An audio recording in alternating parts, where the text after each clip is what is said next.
Estado Nacional.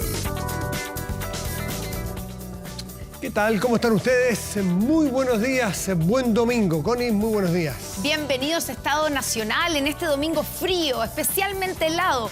Hay bajas temperaturas, menos 2,6 por ahí, 2,9, casi menos 3 grados. Aquí en la región metropolitana fue la mínima, pero hay alerta, ¿cierto?, meteorológica por bajas temperaturas desde Coquimbo a Los Lagos. Y eso evidentemente empeora o puede empeorar la situación sanitaria, respiratoria que estamos viviendo. Bueno, esta semana estuvo marcadísima por la muerte incluso la cifra no es del todo determinante, hay versiones, parte de lo que tenemos que dilucidar, pero muertes de lactantes y la duda si es que el sistema de respuesta sanitaria está a la altura de los requerimientos de un año que se sabe y se sabía iba a ser muy complicado justamente por virus sincicial y por influenza. Exactamente. Hay problemas de gestión en las camas críticas para niños, para las camas críticas pediátricas. Hubo tardanza en el comienzo de la campaña de invierno, como acusan algunos. Todo eso se lo vamos a preguntar a la subsecretaria de Salud Pública, Andrea Albagli. También estaremos conectados con el presidente del Colegio Médico de Valparaíso. Pero no es el único tema, porque esta fue la semana donde se instaló y empezó su trabajo el Consejo Constitucional, que tiene entre pitos y flauta unos 3 meses para ver el anteproyecto, porque después vienen todas las comisiones mixtas y después viene la preparación para la votación del 17 de diciembre. Entonces, ese es un tema que se instala con mucha fuerza y es lo que vamos a ver de aquí en adelante también. Y por supuesto que en la decisión de la Corte Suprema, de la tercera sala de la Corte Suprema, de decir que no hay nada que aclarar en la crisis de las ISAPRES. Aquí comienza Estado Nacional. Y nos vamos. Yo voy a pasar por aquí atrás, tranquilamente. Nos instalamos rápidamente para ir con nuestro primer entrevistado. Estamos en contacto desde Valparaíso con el presidente del Colegio Médico de esa región, Ignacio de la Torre. Doctor de la Torre, ¿cómo está? Muy buenos días. Hola Constanza, hola Matías. Preocupado por la situación sanitaria que afecta al país y especialmente en nuestra región, que somos una de las que está hace varios días con sus camas críticas pediátricas en prácticamente el 100% de ocupación. Partamos por ahí, doctor. Evidentemente Valparaíso es una de las regiones que ha estado más complicada. De hecho, hay por lo menos 3 muertes de lactantes que han ocurrido durante esta semana por el virus sincicial. Así es que es realmente preocupante y me imagino que ustedes están especialmente preocupados de la situación. ¿Cuál es el último balance a esta hora de la ocupación de camas críticas pediátricas? ¿Es el 100%? Esa era la cifra que manejamos de ayer en la noche. Tú sabes que hoy día en la mañana lo que están haciendo todos los equipos de salud es tratar de liberar cupos, que significa que un paciente que ayer estaba usando una cama UCI pueda pasar a una cama de intermedio y el de intermedio pueda pasar a una cama básica y así tú vas despejando un espacio para recibir a un paciente que hoy día está en los box de atención de urgencia esperando esa cama. Así que sí, nos mantenemos en ese nivel de alta ocupación. O sea, esa es la situación, para que lo entendamos bien, ¿cierto? Y sea lo más gráfico posible, doctor. No solamente están ocupadas todas las camas pediátricas de UCI, no queda ni una libre, sino que además están atendiendo en los box de urgencia. Hay niños que están siendo atendidos en los box de urgencia. Sin lugar a dudas, no solo atendidos, que eso sería lo normal, sino que se deben hospitalizar en el box y deben esperar en promedio más de 12 horas para que se produzca un cupo en una cama de dotación. Y solo aclarar, la gente a veces confunde, piensa que la cama es solo el mueble o un equipo. Cuando hablamos de la cama nos referimos a un equipo humano altamente especializado que tiene una formación y experiencia para atender en este caso niños, y eso ocurre en un lugar específico, un hospital, y que tiene distintos maquinarias o equipos que permiten dar una atención de alta calidad y que en el fondo marca la diferencia entre la vida y la muerte muchas veces en un paciente grave. Doctor de la Torre, esto cómo se ve hacia adelante, porque no sé cuánto tiempo soporta un sistema de salud al 100%. Uno lo imagina en cualquier ámbito de cosas, nada se soporta al 100%, menos tratándose de un tema tan sensible como la salud. Entonces, ¿cuál es el plan B? si es que se mantiene y cuánto tiempo se puede mantener. Hemos visto que los traslados no son fáciles, porque trasladar a un lactante no es una tarea sencilla, es grave, cuesta vidas. Mira, cualquier sistema que esté sobre el 80, el 85% de ocupación de las camas críticas está muy tensionado. Y eso significa, en el fondo, que pueden empezar a ocurrir atenciones que no son oportunas. Eso significa que no te puedo atender cuando necesitaba ser atendido, o que tampoco tienen el estándar de calidad. Eso quiere decir que te hospitalizo en un box de urgencia porque no tengo otra posibilidad, pero el box de urgencia no tiene unos calefactores para mantener la temperatura corporal y evitar que te enfríes, no tiene monitores invasivos para controlar cómo están tus parámetros vitales, y tal vez no tengo el ventilador adecuado para que tú lo utilices. Entonces empiezas a hacer atenciones en un contexto de crisis que no son óptimas, y eso lamentablemente aumenta la mortalidad o aumenta también la gravedad de ciertos cuadros. Doctor, para tener en la película la foto de este momento más clara, el último informe que usted tiene, ¿cuántos hospitalizados en boxes en esta condición o esta descripción que usted hace hay en su región? ¿Cuántos y qué porcentaje de la capacidad representan? Es difícil la cifra que me preguntas, Matías, porque tenemos reportes aislados, no es una cifra que nosotros podamos manejar, pero sabemos que hospitales como el Bambur, en el Frique, están sobre los 15 pacientes que están en box recibiendo tratamiento, que están con indicación de hospitalización para distintos tipos de camas. ¿15 de cuánto? Pero te quiero dar un parámetro para que se hagan una idea. Eso, pero ¿15 de cuánto? ¿Esos 15 representan a cuánto del total? No, lo que pasa es que en un turno de noche, por ejemplo, de las 20 horas hasta las 8 de la mañana, en total en un hospital pueden haber más de 400 a 500 consultas. De esos pacientes, varios no van a necesitar hospitalizarse, otros van a poder ser tratados y derivados a sus hogares, otros se pueden ir a dispositivos de hospitalización domiciliaria, y los que quedan en el box, en el fondo, son los que necesitan un tratamiento. Claro, a eso me refiero. Esos 15 del box representan ¿cuánto del total de los que sí están hospitalizados en condiciones más críticas o más sensibles? Ok. Habitualmente estamos hablando de un 5 a 10% de las camas que tú tienes. Entonces, en el fondo, tú estás teniendo un movimiento que requiere o necesita que des altas o saques pacientes de gravedad para poder generarle el cupo a esos pacientes, y se va formando una espera, y esa espera puede ser desde 12, incluso 12 horas hasta 3 días, que es lo que hemos tenido de reporte en algunos puntos de la red, como puede ser, por ejemplo, el Hospital de Quillota, el Hospital de Quilpué, el Hospital Frique, San Antonio, Bamburen, etc. Matías, en Chile tenemos en promedio, de acuerdo a las cifras oficiales, 2,2 camas por cada 1.000 chilenos. La OMS dice que debiéramos tener 2,8 camas y la OCDE dice que debiéramos tener 4,7 camas. Japón, por darte un ejemplo, un país desarrollado, tiene 14 camas por 1.000 habitantes. En un día cualquiera, en todo Chile, las urgencias amanecen entre 400 a 600 pacientes que tienen indicación de hospitalización y que en las siguientes 12 horas van a encontrar una cama, porque no hay camas disponibles siempre. Pero en invierno, esa cifra ya no son 600 pacientes todos los días esperando camas, son cerca de 1.000. No solo niños, esto es todos los consultantes de urgencia en los 29 servicios de urgencia, o sea, en los 29 servicios de salud de Chile. Entonces, en el fondo, el llegar a la urgencia, el que te digan usted se debe hospitalizar y quedar esperando en una silla es una realidad que los chilenos y chilenas conocen en la red pública hace muchos años, y que de alguna manera está casi normalizado que a ti te digan usted se hospitaliza, pero quédese aquí esperando hasta que tengamos una cama, porque la cama ahora no la tenemos para usted. Doctor, esa realidad es aún más complicada cuando se trata de niños, de lactantes, de guaguas, que son la población más afectada por el virus sincicial. Sobre todo, además, porque la reconversión, hemos aprendido estos días que la reconversión de camas de adultos a pediátricas, a niños, es más difícil que la otra reconversión que la vimos tanto durante la emergencia del COVID. En su región, al menos tenemos contabilizados, y espero que no sea más, pero son 3 menores, 3 lactantes que han fallecido por virus sincicial. Una en el hospital de San Antonio, que la conocimos, ¿cierto?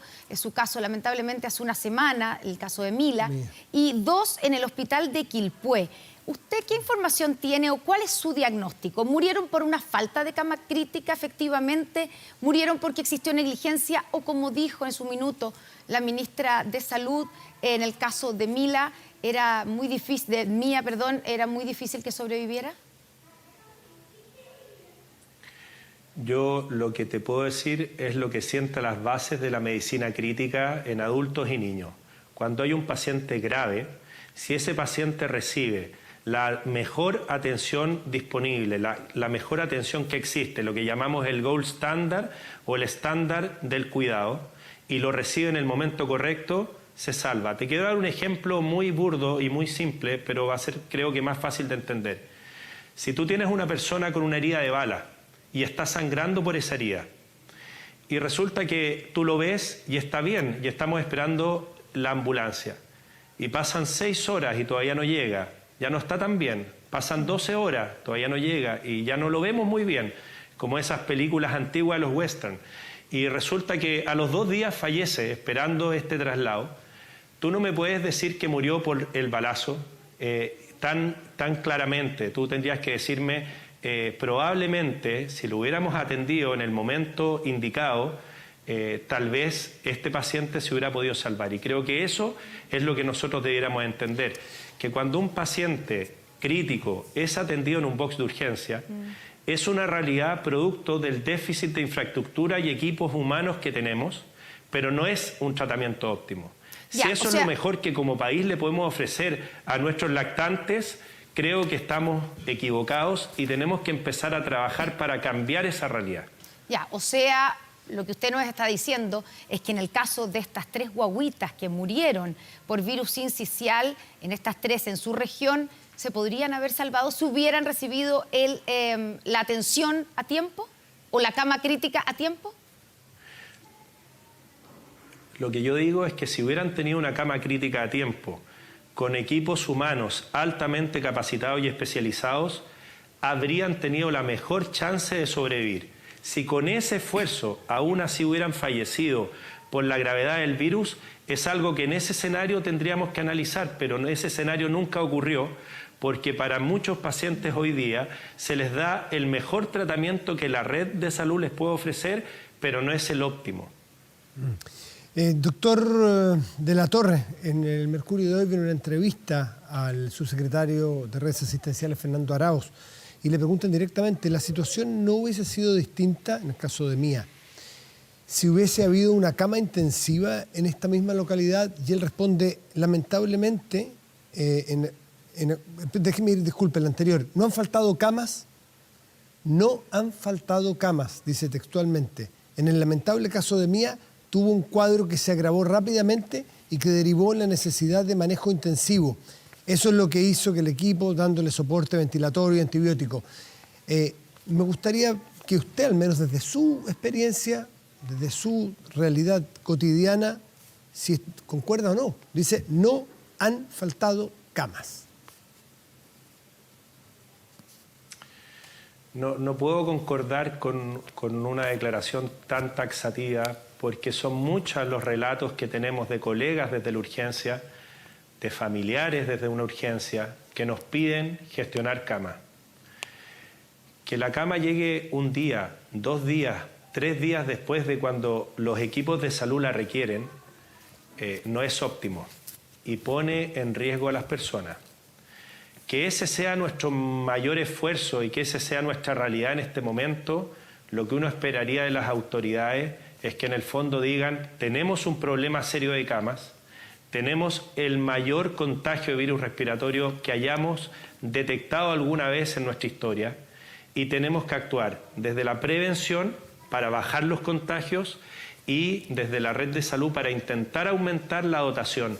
Ya, y en esos 2 ámbitos, doctor, ¿cómo se han dado? Espacios para poder atender bien a los pacientes. ¿Y cómo separemos, porque son las 2 áreas a las cuales se enfrenta una crisis como esta? Prevención y reconversión de camas, es decir, disponibilidad de infraestructura técnica y humana. ¿Cómo se han dado? ¿Por qué no nos explica, insisto, da su testimonio ahí en Valparaíso, que es una región muy grande y entiendo que ha crecido mucho la población para la infraestructura hospitalaria que hay, pero eso es otro tema. ¿Cómo ha funcionado esta prevención y esta reconversión de camas? La prevención empieza con una comunicación de riesgo. Y ustedes son comunicadores, Matías, Connie. Hace 2 o 3 semanas veían en algún espacio de comunicación importante a las autoridades advirtiendo que estábamos frente al peor otoño-invierno de la última década o de nuestra historia en términos de virus respiratorio. Yo no los vi. Y sí tengo la tranquilidad de haber utilizado todos los espacios que yo puedo acceder para comunicar que al menos hace 5 semanas los contagios venían subiendo con fuerza y generando un mayor número de contagios que los que nunca habíamos tenido. Nosotros como Colegio Médico sí le pedimos a la autoridad que adelantara el plan de invierno y finalmente la autoridad se demoró, nos escuchó y adelantó el plan de invierno, que significa transferencia de recursos para tener más gente atendiendo en la urgencia y más gente en los servicios de pediatría y de urgencia de adultos. Sin embargo, no es solo transferir recursos y no es solo firmar un decreto para que las camas se transformen, porque tal como lo decía Connie, transformar una cama de adulto en niño es difícil porque tengo que reclutar personal que no está entrenado y ponerle un suero, por ejemplo, a un lactante de 2 meses que pesa 4,5 kilos o 5 kilos, no es fácil, requiere entrenamiento. No en todos los hospitales hay personas especializadas para colocarle un suero a un lactante tan pequeñito. ¿Para qué decir lo que es intubar a un lactante? No todos los profesionales están en condiciones de intubar. Yo no podría intubar a un lactante, no tengo formación y aunque tratara de entrenarme, no podría hacerlo. Entonces, cuando se habla de que por decreto se van a reconvertir las camas, eso no es tan fácil. Y uno de los puntos de prevención más importantes, no contra el sincicial, pero sí contra la influenza, es la vacunación. Y ustedes más rato van a tener a la subsecretaria de Salud Pública. Esta campaña de vacunación de influenza es una de las que ha ido más lento y tiene hoy día una cobertura en la población objetiva más baja de las que tengamos registro. No lo atribuyo solamente a un tema de gestión de las Ceremis de cada región, sino que también hubo mucha reticencia de la población a vacunarse contra la influenza y contra el COVID bivalente, pero falló, creo yo, una campaña más activa y que cambiara la forma de motivar e incentivar a la vacunación y hoy día nos encontramos entonces con baja cobertura. Tampoco se habló del uso de mascarilla y recién esta semana la autoridad del MinSal dice recomendamos volver a usar mascarillas. Nosotros lo veníamos pidiendo hace 5 semanas atrás. La ventilación de las aulas, que los cuidadores o cuidadoras, si tienen un niño en edad escolar que está con síntomas respiratorios, no lo enviaran a clase y que los empleadores y que la autoridad socializara que con un decreto de alerta sanitaria es válido todavía el teletrabajo, al menos en todo lo que son los trabajadores del sector público. Y nosotros también pedimos esta semana, por ejemplo, que se prolongue el postnatal parental para que aquellas mujeres que tienen un lactante menor de 1 año no deban llevarlo a una sala cuna y volver a trabajar, sino que lo podamos proteger al menos hasta el final de esta tremenda situación de contagios que esperamos a finales de agosto ya se esté resolviendo. A finales de agosto recién, doctor, quería preguntarle precisamente cuándo debiera ser el pic o si estamos en el pic de enfermedades respiratorias. Junto con eso, porque para que nos conteste las 2 preguntas, usted ha sido bien crítico, lo está haciendo ahora, pero también lo ha sido antes, de la acción del Ministerio de Salud o de las subsecretarías a cargo de la emergencia. Ustedes han dicho que una y otra vez, hace 5 semanas o hace más incluso, venían advirtiendo que venía una crisis respiratoria, que los virus este año estarían atacando una mayor cantidad de virus y de manera más violenta. ¿Qué es lo que pasó? ¿Por qué usted cree que, como usted dice, el gobierno, el Ministerio de Salud no reaccionó a tiempo? A tu primera pregunta, sí. Algunos expertos han planteado que al analizar la curva de contagios se apreciaría ya una ligera desaceleración que nos puede hacer pensar que el pic va a llegar entre 2 a 3 semanas. Eso significa que posterior a aquello, 2 a 3 semanas ya debieran empezar a bajar los casos. O sea, más o menos nos quedan 4 a 6 semanas de esta situación en la que estamos en este momento y lamentablemente los virus respiratorios tienen un segundo pic, o al menos así se han comportado en los últimos años, y ese segundo pic ocurre más o menos a mediados de agosto. Entonces, por eso se calcula que ese sería el periodo en el que estaríamos sometidos a estos contagios de alto nivel. Entonces, eso es un poco lo que podemos decir con esa materia. Y con respecto a las actuaciones de las autoridades de salud, yo no puedo tener claridad de por qué toman las decisiones de la manera que la toman. Lo que sí puedo decir es que el Instituto de Salud Pública, que es una entidad dependiente del MinSal, reportaba información a todo el mundo para señalar lo que estaba ocurriendo.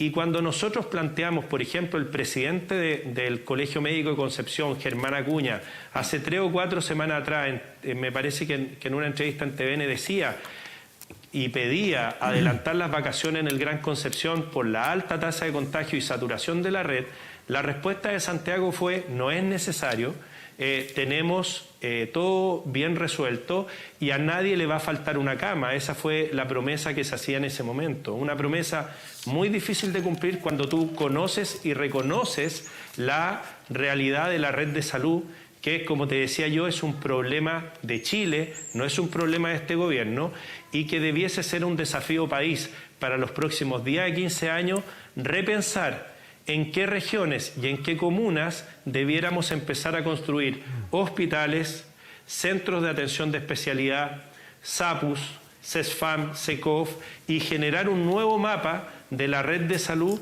que nos permitiera, para el Chile que hoy día tenemos y el Chile que vamos a tener en 20 o 40 años más, tener una red robusta que cumpla al menos con las camas que se necesitan o recomiendan, con los quirófanos que se necesitan o recomiendan, para que las listas de espera se achiquen, para que no tengamos estas crisis en urgencia.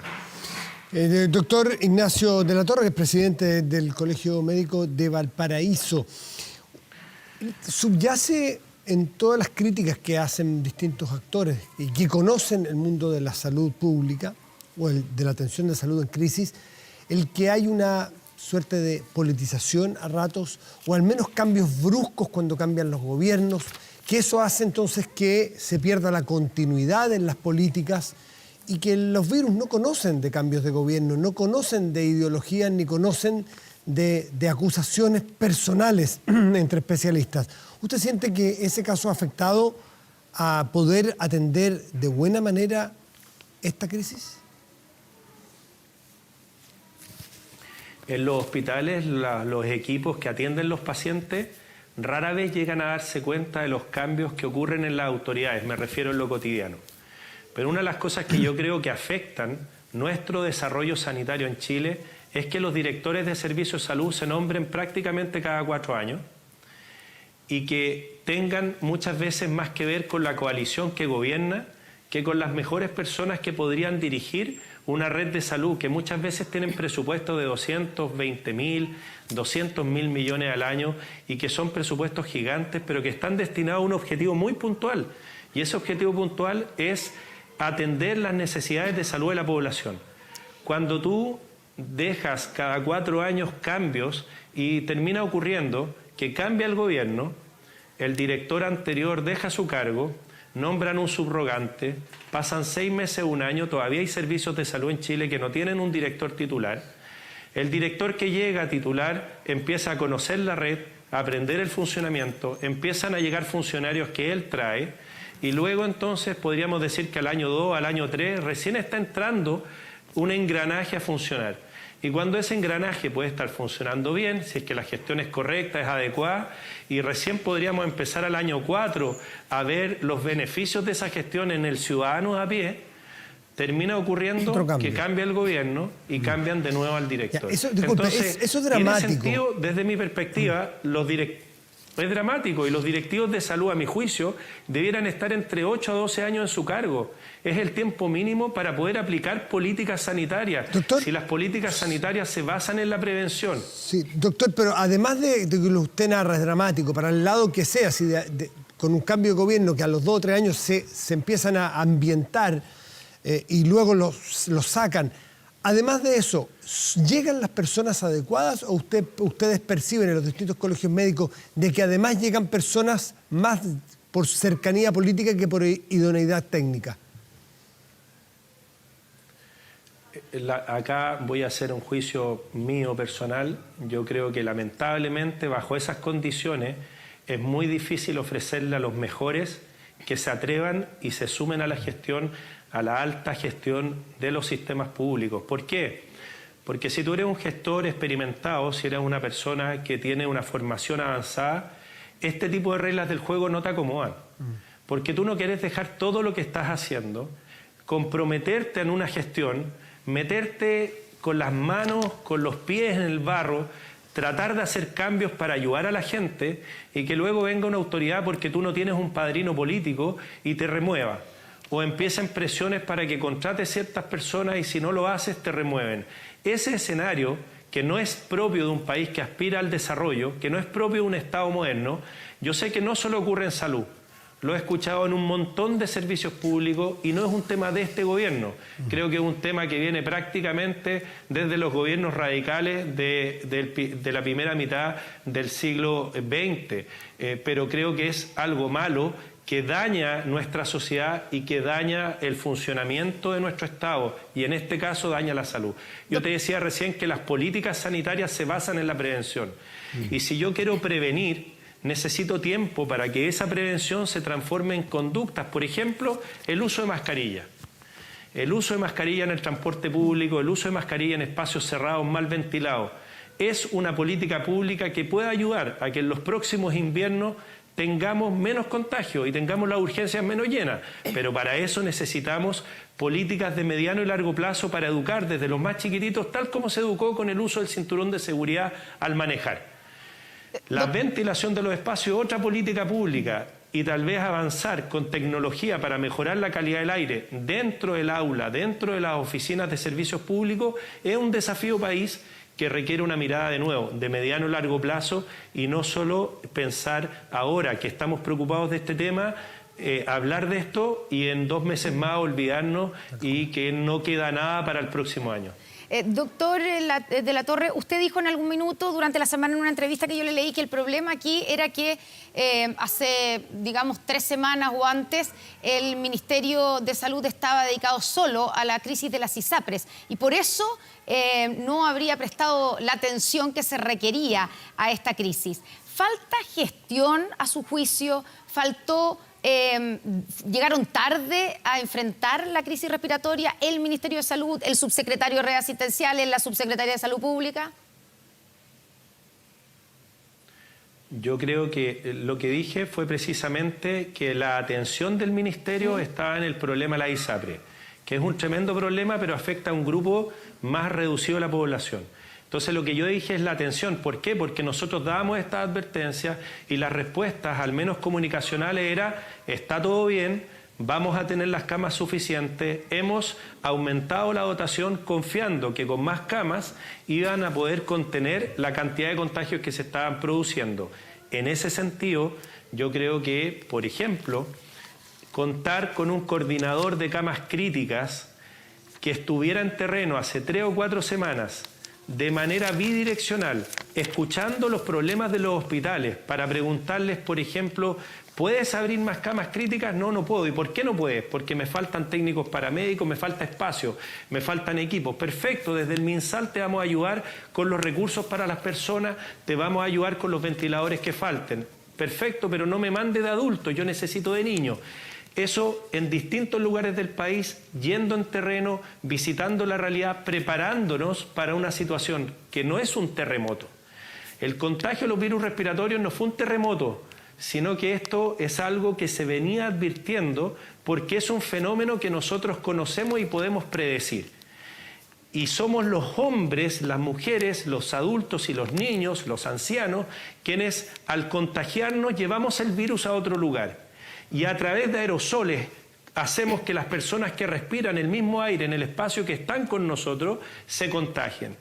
Y por lo tanto, si yo entiendo que el virus no viene en una nube, no viene de repente, no viene en una onda telúrica, sino que es algo que se produce en un determinado momento y que podemos predecir su comportamiento. Podríamos haber trabajado hace 5 o 6 semanas fuerte desde el Ministerio de Transporte para insistir en la ventilación del metro, de los trenes interurbanos, de las micro. Podríamos haber insistido comunicacionalmente hace 5 o 6 semanas atrás en el uso de mascarilla en esos espacios.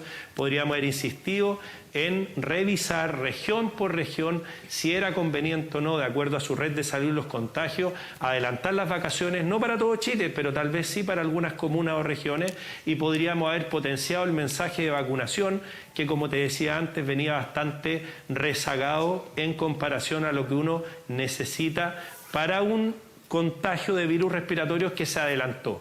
Y si se adelanta el contagio, la vacunación tienes que adelantarla porque no tiene sentido estar vacunando después de que las personas ya se contagiaron. ¿Ustedes lo hicieron ver internamente, más allá de la comunicación a través de medios masivos, medios públicos? ¿Lo hicieron a través de oficios, conversaciones, peticiones personales, colegios médicos de cada región? Exactamente, tuvimos espacios, nuestro presidente nacional se reunió en reiteradas oportunidades con las autoridades del MinSal prácticamente semanalmente y transmitía la preocupación que los presidentes de distintas regiones, los primeros en levantar una alerta a Concepción, Araucanía, por ejemplo, Marcos Cuminado, presidente de Araucanía, hacía ver que la situación estaba muy crítica y esa información nosotros semanalmente la transmitíamos. Creo yo que de alguna manera el Ministerio de Salud y la Subsecretaría de Redes se confiaron en que la expansión de camas que habían conseguido iba a ser suficiente. Y te voy a dar un ejemplo. El viernes en el Diario Oficial aparecen 2 noticias. La primera, 2 leyes en realidad. La expansión de un 20% de las camas críticas y la suspensión de las cirugías pediátricas electivas. Eso significa cirugías no urgentes en niños. Eso recién se activó este viernes. Y es algo que normalmente uno debe hacerlo 2 o 3 semanas antes. ¿Por qué? Porque te permite liberar al personal de los pabellones infantiles y liberar las camas que normalmente se utilizan para hospitalizar pacientes quirúrgicos, y esas camas se pueden disponibilizar precisamente para lo que es las patologías respiratorias que en este momento son más relevantes. No es que las otras patologías no requieran una cirugía, sino que en este momento de crisis necesitamos parar la producción quirúrgica y transformar las camas y todas las energías en atender a los pacientes con patología respiratoria. Eso podría haberse hecho antes. ¿Por qué no se hizo? Bueno, las autoridades tendrán sus parámetros, ellos tendrán cuáles eran los criterios que utilizaban para decidir. Lo que nosotros sí podemos transmitir claramente, y yo me hago cargo de eso porque lo hice, fue que al menos hace 5 semanas advertimos con claridad que las cifras del Instituto de Salud Pública mostraban un adelanto en los contagios con cifras más altas que en cualquier versión anterior. De hecho, las cifras de esta semana mostraron el doble de los contagios de virus respiratorios que los que tuvimos el 2022. Y podemos decir que incluso para esta fecha 10 veces más altos que los que había antes del COVID. Cifras muy altas, y para entenderlo bien, siempre existieron contagios respiratorios en Chile. El punto es que este año se adelantaron y crecieron demasiado. Doctor Ignacio de la Torre, presidente del Colegio Médico de Valparaíso, muchísimas gracias por atendernos esta mañana. Gracias a usted, y si me lo permite, solamente quiero enviar un mensaje de apoyo, de amor, para todos aquellos cuidadores que están hoy día en una urgencia, con algún familiar recibiendo tratamiento y que están en esa difícil situación de esperar una cama. Los equipos de salud le dicen, lo vamos a hospitalizar, pero espere, tenemos que conseguir esa cama. No es un tema de los equipos de salud. No se enoje con los trabajadores de la salud. Si ellos tuvieran la cama disponible, se la ofrecerían apenas pudieran. Los trabajadores de la salud están altamente tensionados, viendo pacientes mayor número que en cualquier otro momento del año y en cualquier otro momento de las campañas de invierno, haciendo dobles y triple turnos con menos descanso, piden exámenes y los exámenes se demoran en estar listos porque los laboratorios están saturados, piden una radiografía y en rayos hay muchos pacientes esperando y se demoran más los exámenes. Eso no es algo que los trabajadores de la salud puedan controlar. Ellos están tratando de dar la mejor atención que se puede en las condiciones que están y por lo tanto yo también le pido, y entendiendo que todos somos seres humanos imperfectos y que muchas veces reaccionamos mal, no a la violencia en los espacios de salud, incluso en condiciones adversas, porque lo peor que podemos hacer acá es enfrentarnos entre las personas que tienen como único propósito ayudar a ese pequeñito, a esa pequeñita, a ese adulto mayor que lo está pasando mal. Gracias, doctor. Muchas gracias, doctor de la Torre. Muy buenos días. Gracias a usted.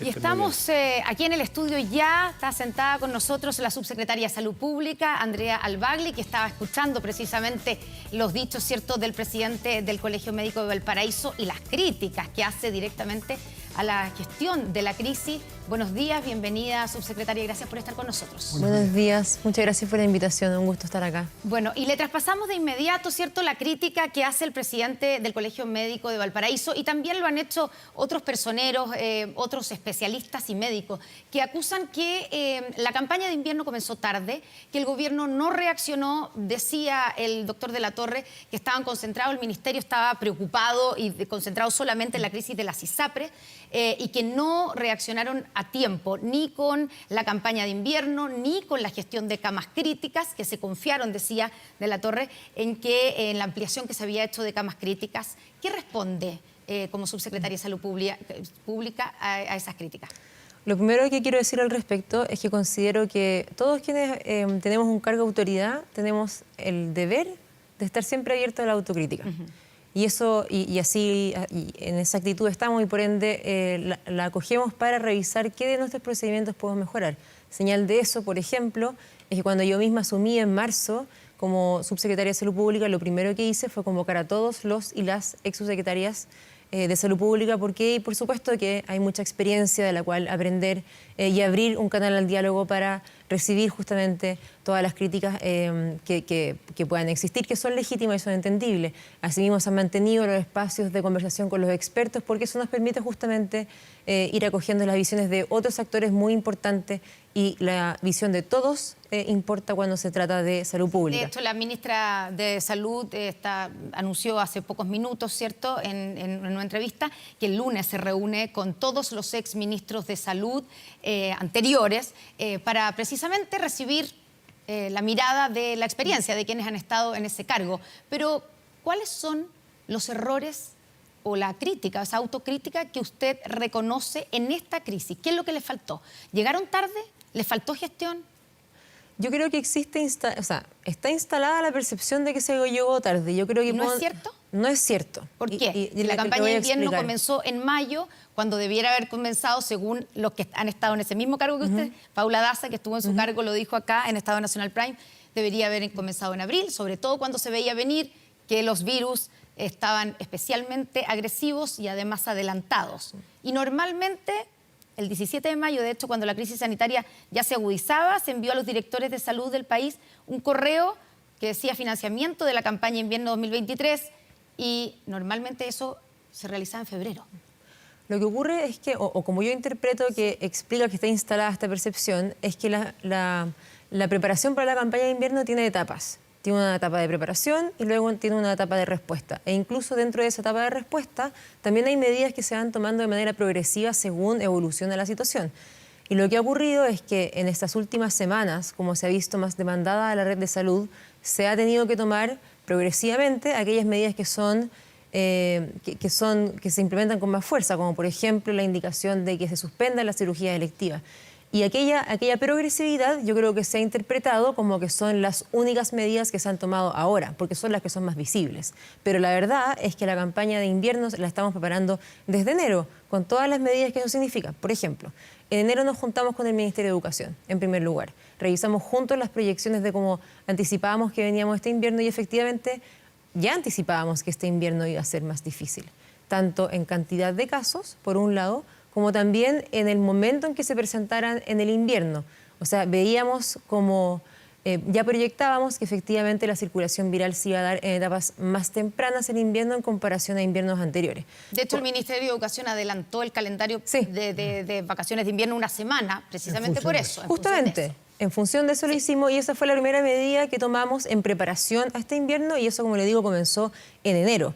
En marzo comenzamos con la campaña comunicacional de vacunación, que es la campaña que se tildó este año Vacúnate con la Dupla. Esa campaña se lanzó al aire en marzo y la campaña misma con el despliegue de toda la atención primaria de salud para la vacunación también comenzó en marzo. Es decir, estas medidas de preparación para el invierno comienzan en el verano y comenzaron como siempre en marzo. En marzo también se extendió la alerta sanitaria. Recordemos que la alerta sanitaria estaba configurada en función del COVID-19 exclusivamente. Y en marzo, como anticipábamos que efectivamente podía ocurrir lo que finalmente ocurrió, que se bajó como una emergencia de salud pública de importancia internacional el COVID-19 y no queríamos que eso significara el término de la alerta sanitaria, la extendimos hasta el final del invierno y no solo la extendimos, sino que incorporamos todos los virus respiratorios, porque sabíamos que iban a ser más complejos. Eso también ocurrió en marzo.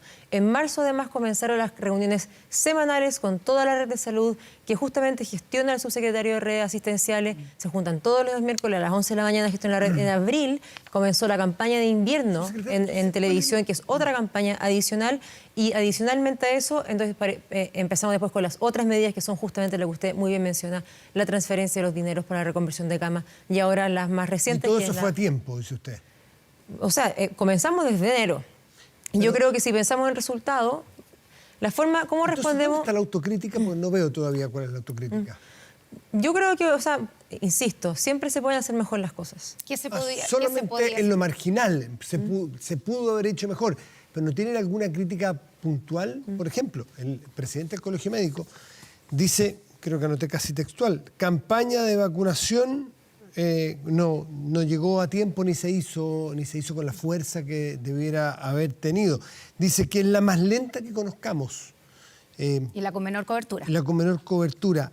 Por ejemplo, ahí después vamos a otro punto. ¿Usted tiene conciencia, comparte ese juicio o no lo estima así? No comparto el juicio con respecto a la campaña de vacunación y déjeme responder eso con algunas cifras oficiales que por lo demás están disponibles públicamente.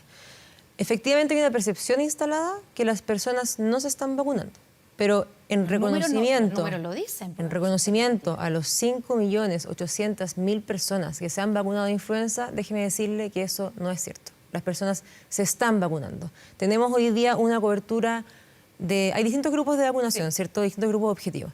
Si uno piensa en la cobertura global de todos esos grupos objetivos, tenemos una cobertura del 65% de cobertura. Claro, pero algunos grupos... Los promedios esconden la realidad de cada grupo. Y los grupos que más preocupan, por ejemplo, los menores de edad, en menores de 6 años la cobertura es bastante más baja que el 60%. No lo es.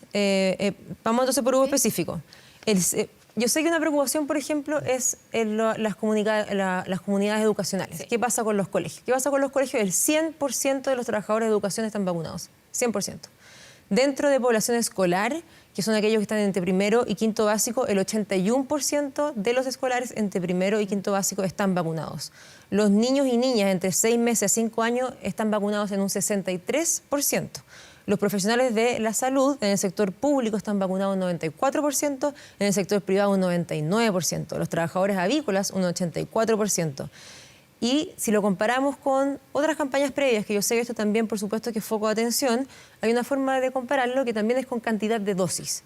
Y si miramos el histórico acumulado del 2016 a la fecha y hacemos un promedio de la cantidad de dosis en todas esas campañas, esta campaña de este año supera ese histórico en aproximadamente 1 millón de dosis adicionales. Subsecretaria, porque muchas cifras nos podemos marear, sobre todo los que no somos expertos. Vamos a los segmentos de riesgo, segmentos etarios de riesgo. Los niños. Niños.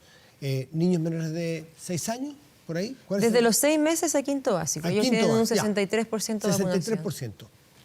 ¿Cuál es el histórico para atrás a esta época de esa vacuna específica? Es muy similar y de hecho si nos comparamos en cobertura, en la misma semana epidemiológica en la que estamos hoy día, tenemos mayor cobertura de vacunación que la cobertura que se alcanzó el 2021. Usted nos está diciendo que las cifras oficiales que tiene el Ministerio de Salud indican que en el segmento de mayor riesgo, hasta quinto básico, ¿Hay más niños y niñas vacunadas que en años anteriores? En lo que estoy diciendo que tiene un comportamiento similar.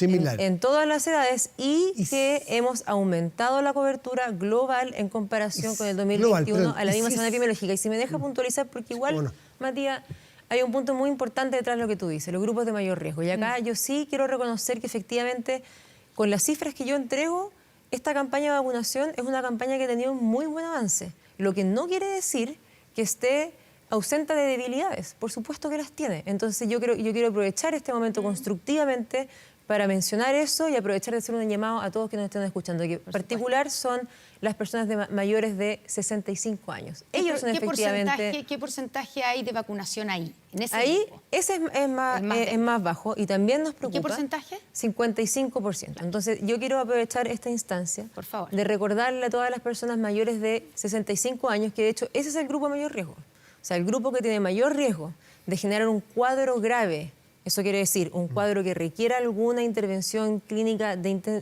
intensiva, son los mayores de 65 años. Entonces acá yo quiero transmitirle a todos que me estén escuchando, ya sea personas que están en ese grupo etario o personas que tienen papás, tíos, abuelos, vecinos que estén en ese grupo etario, dos cosas. Si se vacunan, en primer lugar, por supuesto, el resultado más inmediato es que aquellas personas van a estar protegidas en su salud individual. Pero lo otro, hoy día sabemos que estamos muy preocupados por los pequeños, que los afecta principalmente el virus respiratorio sincicial. El virus respiratorio sincicial no tiene vacuna, ¿ya? Entonces, si logramos que las personas que son grupo objetivo para la influenza se vacunen, lo que estamos logrando es que estamos reduciendo la probabilidad que aquellas personas que sí tienen disponible una vacuna de la influenza, que es gratuita, para la cual tenemos más de 1.400 puntos de vacunación a lo largo de todo el país, georreferenciados, son personas que tienen menos probabilidad de utilizar una cama. Si yo libero una cama porque no la necesito alguien con influenza, que sí se pudo proteger con la vacuna, la estoy disponibilizando para que un menor de 2 años tenga la atención que requiere en BRS. Entonces, por eso es tan importante. Es un acto de solidaridad. Por eso es tan importante la vacuna, claro, porque de repente hay confusión, la gente dice, bueno, pero si no hay vacuna para el sincicial, ¿qué es el virus que hoy día está complicando sobre todo a los niños? Claro, pero si la gente no se vacuna, puede ser que si le afecta, si se contagia influencia, va a desarrollar un cuadro grave y va a tener que ocupar una cama que hoy día no es tan disponible. Y además puede existir el doble contagio en el caso de los niños, que puede ser gravísimo. Por eso es tan importante el mensaje de la campaña de vacunación y por eso quiero insistirle, preguntarle,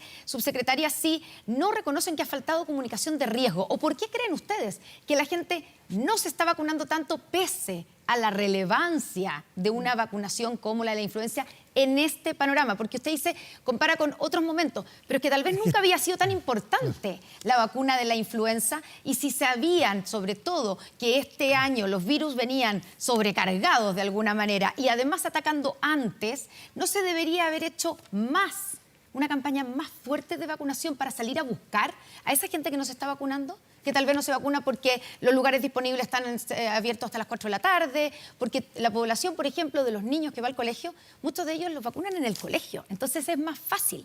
Pero las guaguas no es así y tampoco en los adultos mayores. Entonces, ¿no faltó un poquito más de, voy a decir, agresividad en la campaña de vacunación? Yo creo que siempre puede ser mejor, o sea que voy a partir siempre por esa misma base. Es la responsabilidad de toda autoridad pública reconocer que siempre hay un espacio para hacerlo mejor. Ya, pero ¿qué es lo que está reconociendo? Entonces, en ese sentido, lo que yo primero quiero mencionar y especificar es que esta campaña de vacunación también incorporó nuevas iniciativas porque sabíamos que nos encontrábamos en escenarios más adversos. ¿Por qué es un escenario más adverso? Porque hoy día la verdad es que es difícil hablar de cualquier tema de salud sin reconocer la pandemia. La pandemia tiene un legado en muchos ámbitos distintos de salud, en listas de espera, en condiciones de salud que no pesquisamos a tiempo porque efectivamente las personas no estaban acudiendo a los centros de salud porque estaba, por supuesto, entendiblemente todo el esfuerzo destinado a COVID, en salud mental, en una serie de cosas. También de lo que estamos viendo hoy, la mayor agresividad y la mayor cantidad de casos de virus respiratorio sincicial también se debe a la deuda inmunológica, que también responde al silencio pandémico que ocurrió durante la pandemia.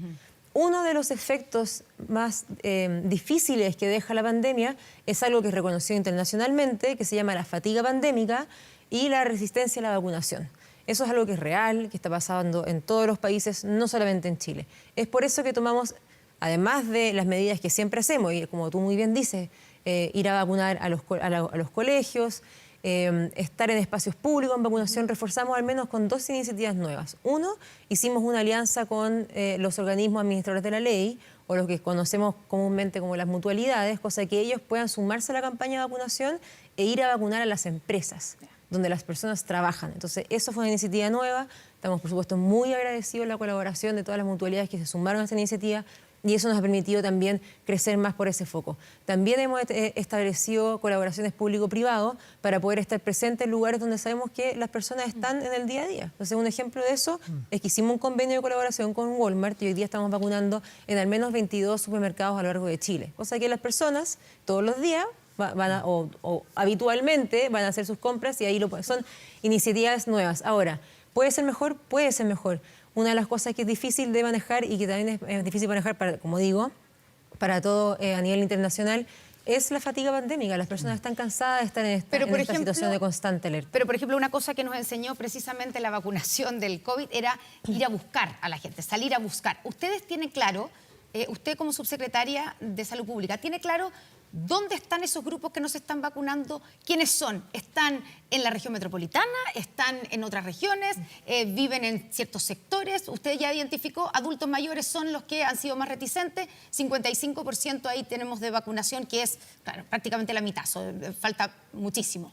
¿Dónde están esos adultos mayores? ¿Los tienen identificados de manera de poder salir a buscarlos? Sí, por supuesto. Tenemos información que justamente nos entrega esa cifra que nos permite hacer estrategias focalizadas. Entonces, las estrategias focalizadas que estamos haciendo las hacemos en primer lugar identificando cuáles son los lugares de mayor afluencia público. Y eso lo hacemos con información que tenemos en el Ministerio de Salud que nos permite justamente georreferenciar cuáles son los espacios donde se concentra más público. Esos son los lugares donde ponemos puntos de vacunación. Estos 1.400 puntos de vacunación que hay a lo largo de todo el país, muchos de ellos son en espacios públicos, en plazas, en centros comerciales, en supermercados. Esto adicionalmente al convenio que yo mencionaba con Walmart. O sea, eso fue como uno adicional. Pero estamos en varios espacios públicos y la decisión de cuál espacio público es, en primer lugar, cuáles son los que tienen mayor afluencia al público. Lo segundo es identificar justamente dónde están más bajas las coberturas. Y entonces, si bien partimos en marzo haciendo un barrido en todos los centros de larga estadía de personas mayores, hoy día estamos reforzando ese trabajo justamente con esta información más focalizada que nos indica dónde están más bajas las coberturas para ir dirigidamente a esos espacios. El presidente del Colegio Médico de Valparaíso, el doctor de la Torre, también señaló que a su juicio y dada su experiencia, falló en una campaña más activa en el uso de mascarillas, que es un método preventivo del cual ya todos tenemos bastante conciencia, ¿no? De hecho, todos sabemos usarla, todos sabemos cuándo usarla, probablemente todos nos quedan en nuestras casas, sabemos dónde comprarla. En fin, la mascarilla es muy familiar para los chilenos y para el mundo en general en los últimos años. ¿Se confiaron de eso? Porque no sé si ahí también afectará la fatiga pandémica, pero tampoco se ha visto un uso intensivo de una campaña, vuelve a la mascarilla, sino que hay grupos más chicos. ¿Cómo lo ven ustedes y qué hacer de aquí en adelante? Porque la leche derramada está derramada. Yo creo que a ese análisis le falta una variable. Yo creo que los problemas grandes muy pocas veces tienen solo una explicación, sino que son multicausales. Sí, por supuesto. Entonces, uno, efectivamente, es como uno comunica las medidas que hay que tomar de prevención. Y hemos estado yo misma desde marzo comunicando en múltiples instancias, en todas las instancias públicas que he tenido, recomendar y hemos continuado recomendando fuertemente el uso de la mascarilla en todos los espacios públicos de alta aglomeración de personas y sobre todo para personas que tienen síntomas respiratorios, pero también para aquellos que son de mayor riesgo, es decir, las personas que es más importante que eviten contagiarse. Ese es un mensaje que hemos estado transmitiendo constantemente. Toda la autoridad del Ministerio de Salud, todos los CEREMIS de salud han sido muy activos también en sus regiones en comunicar esto a nivel regional. Entonces, eso ha ocurrido. La otra variable que yo digo que creo que falta acá en este contexto es la percepción de riesgo. Y ahí eso efectivamente es difícil manejar eso, porque esto es un dato objetivo. En marzo del año pasado, acá vamos a cambiar un poco de virus, pero en términos de impacto sanitario. En marzo del año pasado, el porcentaje de ocupación en camas UCI que se debían a COVID-19 era un 44%. En marzo de este año, esa cifra era un 5%. Entonces, hay una realidad objetiva que lleva a una menor percepción de riesgo. Y cuando hay una menor percepción de riesgo, lo que hacen las personas es que es más difícil que adhieran a las medidas que la autoridad comunitaria... Pero esa percepción de riesgo, sabiendo que va a ocurrir y sabiendo lo de la fatiga pandémica, quizás requiere una campaña más intensiva aún. Es decir, este año viene complicado y además venimos con gente que además rema al revés. Pues si los antivacunas reman al revés en todo esto. Lo de las mascarillas, por suerte, no se ha politizado, pero no sé si falta algo para que también alguien, como dicen los argentinos, militen contra la mascarilla y se transforme en un problema de discusión y debate. El Ministerio y la Red de Salud Pública, fundamentalmente, con campañas justamente tienen que atacar ese problema y buscar formas ingeniosas de decir, vuelve a la mascarilla. No sé cuál es la realidad, cada uno ve las cercanas, pero uno no ve que sienta la obligación, como en un momento lo vimos, de ir uno mismo, que es adulto, que no está en los grupos de riesgo, ir con mascarilla en todas partes. Yo no tengo mascarilla en mi auto hoy día, ni lo veo necesario. Yo tengo hijos que van a colegios, ni he visto que me manden comunicaciones, a lo mejor yo no las he leído, con la urgencia de que tiene que ir con una mascarilla y que cuando cruza del colegio hacia adentro, por lo menos hasta agosto, es con mascarilla. Ese tipo de cosas que son cotidianas. ¿Usted siente que ahí hay un déficit? Nosotros hemos, insisto, comunicado y recomendado en todas las instancias que hemos podido desde el verano en continuar con el uso de la mascarilla. Y de hecho, claramente no les ha resultado. Sí, sigue siendo obligatorio. Por lo que se ve, por lo que uno aún ve día. personas utilizando mascarilla en lugares públicos. ¿No es el momento de obligar, disculpe, subsecretaria? Lo hemos conversado, lo conversamos con los expertos. Insisto, usted como autoridad, el contacto... Sí, directamente, se le pregunté. ¿Usted cree que estamos en condiciones ya, desde el Ministerio de Salud, de obligar el uso de mascarilla, como en hospitales, en colegios?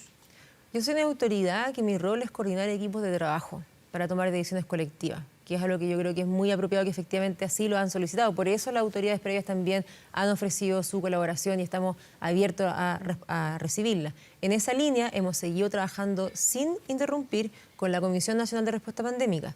Hemos reforzado eso estas últimas 2 semanas, llevando a otros expertos a complementar ese espacio para justamente discutir estos temas. En esa instancia se conversó sobre la posibilidad de hacer obligatorio el uso de la mascarilla y se recomendó que no era algo necesario en este escenario. ¿Está de acuerdo en eso? Si de usted dependiera, más que lo colectivo, lo individual, usted, como Andrea Albagli, subsecretaria de Salud Pública de Chile, y su criterio médico, ¿cree que estamos en condiciones ya de obligar a que los escolares vayan con mascarilla a partir de ahora, porque sabemos que estamos en momentos muy críticos?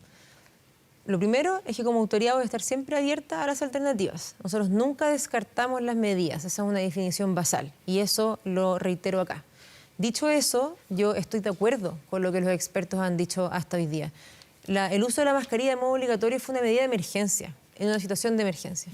Y las medidas de emergencia... ¿No estamos en ella? Las medidas de emergencia no podemos sostenerlas de manera perpetua. Entonces tenemos que ser selectivos, donde focalizamos aquellas medidas de mayor restricción. Y es por eso que se ha mantenido esa restricción obligatoria en todos los espacios de atención clínica. Ahí sí sigue siendo obligatorio. Mantenemos, reforzamos, y de hecho agradezco este espacio, le agradecería a usted y a todos los voceros que están en espacios públicos hoy día a repetir este mensaje, que efectivamente sigue siendo importante que las personas lo usen en espacios de aglomeración pública. Todos estamos de acuerdo que la mascarilla los 12 meses del año no tiene ninguna razón de ser, pero es perpetuo. Usted dice, no puede ser perpetuo. ¿Sería perpetuo ponerlo en una situación de crisis como la que estamos? Para los meses críticos, junio y julio, por ejemplo, ¿no llegaremos tarde con esa medida? ¿Por qué? Sabiendo la efectividad que tiene. Claro. Insisto, eso es algo que puede mantenerse en evaluación, pero que lo hemos evaluado con todos los comités de expertos y hasta el día ha sido la decisión no hacerlo obligatorio para la población general, pero sí altamente recomendado. Y vamos a trabajar activamente en asegurarnos que las mascarillas estén disponibles, por ejemplo, en los establecimientos educacionales, para que esta recomendación que entregamos de la autoridad sanitaria sea fácilmente practicable por parte de quienes esperamos que efectivamente usen la mascarilla. Subsecretaria, ¿cuántas guaguas, cuántos menores han muerto por virus sincicial este año? ¿Cuál es la cifra? Sí, ahí importante hacer voy a responder esa pregunta, pero antes quiero hacer una aclaración. Vamos a informar la cantidad de fallecidos menores de 1 año una vez a la semana, ¿ya? Y eso va a estar público en un informe. ¿Qué día de la semana? Semanalmente. Los miércoles. El último informe fue el día miércoles. No recuerdo si fue el miércoles hoy día no, si lo voy a domingo, digamos. No sé si lo voy a responder, pero lo digo para evitar evitar posibles malos entendidos, Sí. porque se va a publicar una vez a la semana. Ya. En el último publicado, con la información de ese corte, eran 3 menores de 1 año. ¿Ya? En los días que han transcurrido, desde ese informe hemos tenido registrado en nuestro sistema de estadística de información en salud un total de 6 menores. Que eso se va a ver reflejado en el próximo informe que vamos a estar comunicando semanalmente. Ya, 6 menores han muerto hasta ahora entonces por virus sincicial. Sí. Le quiero preguntar, hay una información de una guagua de 17 días que murió ayer en el hospital de Pucón tras ingresar con un paro cardiorrespiratorio o respiratorio. ¿Es por esa guagua se sabe si tenía también el virus sincicial? Estamos confirmándolo, porque esa muerte es muy reciente, ¿sí? Así que estamos recabando los antecedentes para saber si efectivamente es por virus respiratorio sincicial. Pero entonces esa guagua no está dentro de los 6 que usted dijo. Está porque están categorizados como un código genérico que son un conjunto de enfermedades respiratorias en los menores de 1 año. Entonces, por eso también eso nos permite informarlo públicamente una vez a la semana, porque nos da tiempo para esclarecer el motivo específico de cada uno de esos fallecimientos. Pero tenemos un total de 6 muertos menores de 1 año. Incluyendo esta guaguita de 17 días que murió en el hospital de Pucón. Ya. Y quiero preguntarle, subsecretaria, que obviamente este es el tema probablemente más delicado, ¿cierto? Y ya con que haya una muerte ya es súper preocupante que haya lactantes que estén muriendo por un virus sincicial. Y la gran duda es si se pudo haber hecho más en todos estos casos. Pero concretamente el primer caso que lamentablemente se tuvo que morir esa niñita, esa guagua mía, para que todos empezáramos a hablar de este tema y darnos cuenta de la situación crítica en la que se estaba. Y el subsecretario de redes asistenciales viene en una entrevista hoy día diciendo que no ha faltado ninguna cama, que nadie se ha quedado sin cama. ¿Están seguros? Eso significa que están seguros que en el caso, por ejemplo, de la guaguita de San Antonio, no se murió porque no tuvo acceso a una cama crítica, o sea, no se habría salvado si hubiera habido una cama crítica en Valparaíso o en la región metropolitana. Yo creo que en esa pregunta hay 2 niveles y quiero responder en 2 niveles. Pero antes quiero, por supuesto, volver a empatizar con el dolor que hay detrás de ese caso, de esa muerte y de todas las muertes, de todas las personas, sobre todo en los más pequeños. Quiero decir eso antes de entrar a hablar de cifras, por supuesto. Porque sabemos que detrás de esto estamos hablando de un dolor humano, y no solamente el dolor de las personas, de las familias involucradas, sino que también probablemente el temor de quienes nos están escuchando hoy día, que están preocupados razonablemente por esta situación. Sí. Volviendo entonces a la pregunta, yo creo que hay 2 niveles. Uno, el que es del caso específico del caso de Mía. Ese caso, al igual que como hay un instructivo del Ministerio de Salud que instruye que todas las muertes menores de 1 año deben ser auditadas.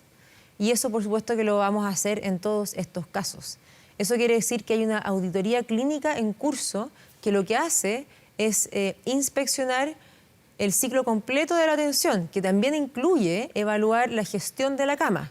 Si es que efectivamente se tomaron todas las medidas, se siguieron todos los protocolos con respecto a el uso de la unidad de gestión centralizada de cama y las decisiones que se tomaron. Eso está en curso, entonces no quiero, dado lo importante de hecho que es y lo sensible que es este caso, creo que lo prudente es esperar a que esa investigación termine y tengamos información certera que comunicar. Entonces yo prefiero dejar eso a que tengamos el otro nivel, es hablar de la disponibilidad de cama. Y yo creo que una forma de responder esa pregunta es que si bien es cierto, es real que la red de salud está bajo gran tensión, eso es innegable, nosotros estamos entregando todos los días, esto sí es de todos los días, estamos entregando todos los días las cifras de la disponibilidad de camas. Camas en sus distintos niveles de complejidad, porque hay camas en distintos niveles de complejidad. ¿Cuál es esa y en cifra? todos los reportes que hemos hecho, siempre ha existido camas disponibles, en todos los reportes. Hoy día, esa cifra de partida, comenzamos con 738 camas críticas pediátricas en la red integrada. Esa es la cifra basal.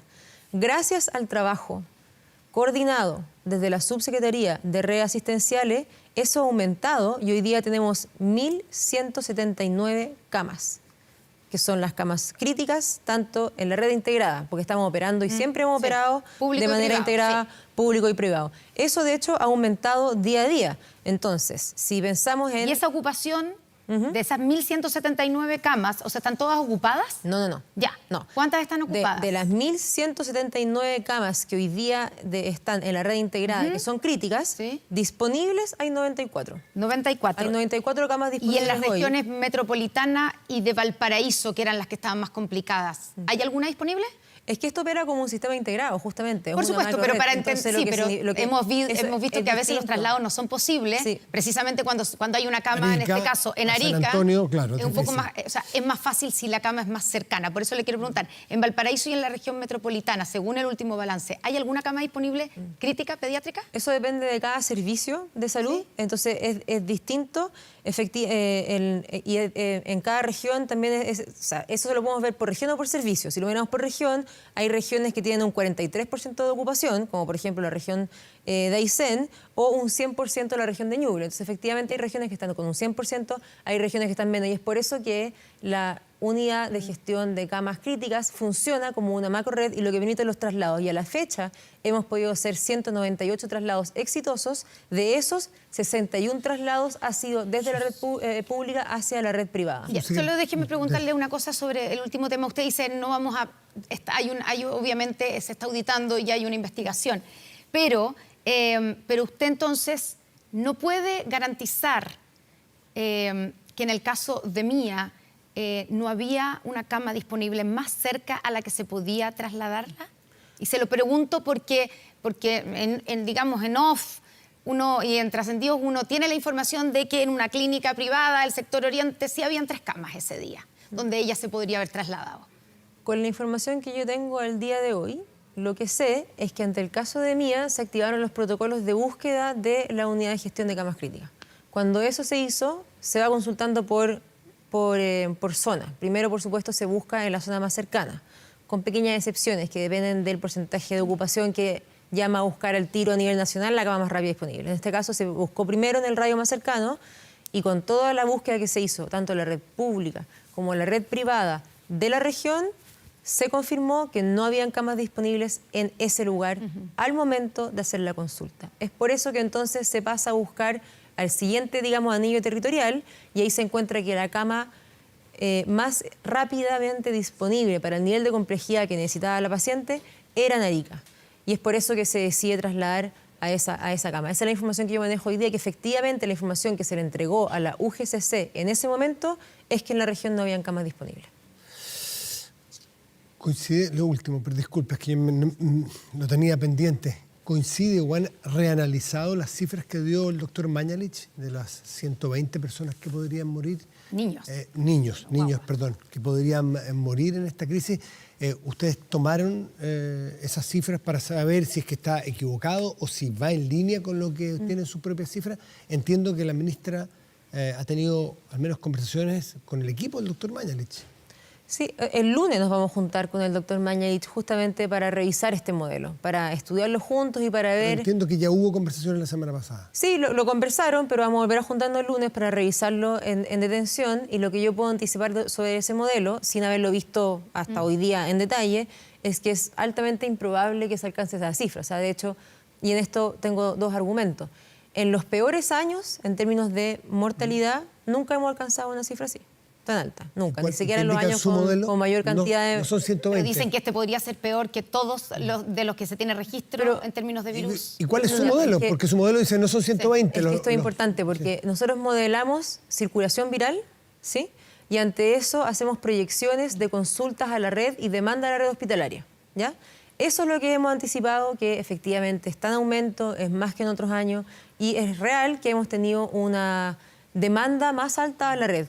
Incluso así, incluso teniendo una mayor circulación viral de BRS, incluso teniendo una mayor demanda asistencial por virus respiratorio sincicial, cuando uno compara la cantidad de fallecidos menores de 1 año, todos por supuesto muy lamentables, solamente quiero hacer un panorama contextual, si uno compara a esta misma semana epidemiológica con todos los años previos, desde el 2010 en adelante, la cantidad de fallecidos es de las curvas más bajas que hemos tenido. ¿Cuál es su proyección? No son Incluso, 120, ¿son cuántos? No tenemos una proyección de fallecidos, nosotros proyectamos circulación viral y proyectamos entonces, hospitales. ¿cómo puede saber que no es 120? ¿Con qué lo contrastan? O sea, lo primero quiero saber por qué dice que son 120. Quiero primero conocer ese modelo. Nosotros modelamos circulación viral, modelamos consultas a la atención de urgencia, modelamos requerimientos de hospitalizaciones de urgencia. Y lo que hacemos es trabajar, disponer todos nuestros recursos humanos, financieros, para preparar la red, para poder recibir esa demanda asistencial, para lamentar la menor cantidad de muertes posible. Y eso, hasta hoy, justamente como le decía, lo que ha mostrado es que la cantidad de muertes es mucho menor en comparación con años previos, incluso teniendo una mayor alza, que eso habla justamente de una red operativa gracias al incansable trabajo de todas las y los trabajadores de la salud que están trabajando hoy en la red, tanto privada como pública de salud, a quienes les debemos todo nuestro agradecimiento. Andrea Albagli, subsecretaria de Salud Pública, muchas gracias por estar con nosotros hoy en Estado Nacional. Muy buenas, muy bien. Muy buenas Muchas gracias a ustedes. Y nos vamos a una pausa. Sí, vamos a una pequeña pausa. No hay problema, no hay problema. Es la televisión en vivo, es la televisión en vivo. Vamos a la pausa y ya estamos de vuelta con nuestro panel. Espérenos.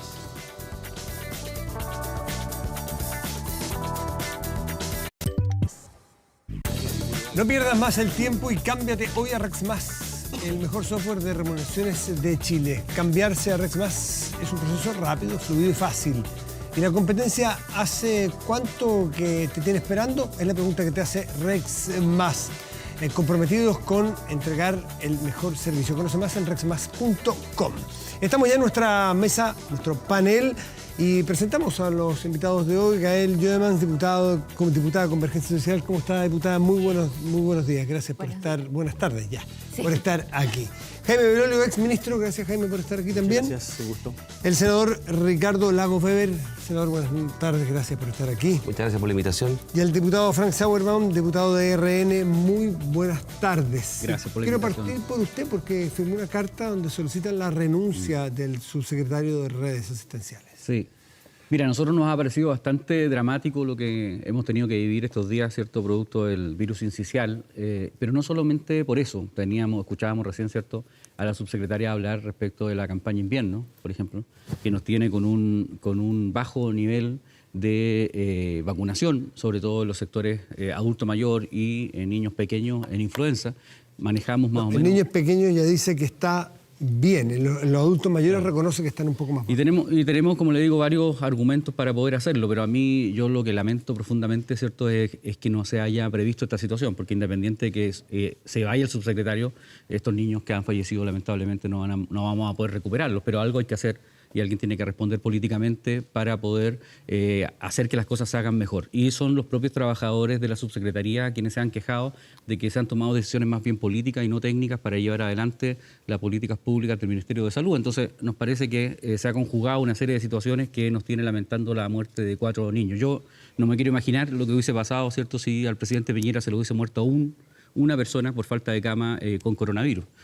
Hay que ser mucho más riguroso. Y obviamente nosotros no tuvimos el dilema de la última cama con COVID, ¿cierto? Y nosotros hubiésemos esperado que este gobierno, ¿cierto?, que se cree mejor en todo, hubiese tenido, ¿cierto?, el mismo tratamiento para una enfermedad tan grave como el virus incisional en los niños.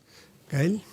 No, primero a mí no me parece que la primera respuesta frente a una crisis sea estar buscando primero como una suerte de aprovechamiento político de un tema tan delicado como la muerte de los niños y niñas.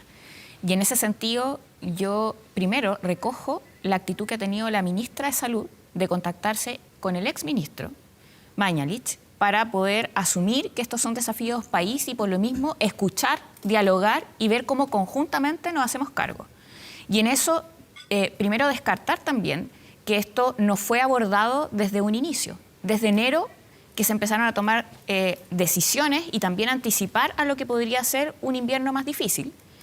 En marzo, de hecho, se extiende el estado de alerta sanitaria, incluyendo no solo el COVID, sino que también otros virus. Y el tema del sincicial es complejo porque no tenemos vacunación.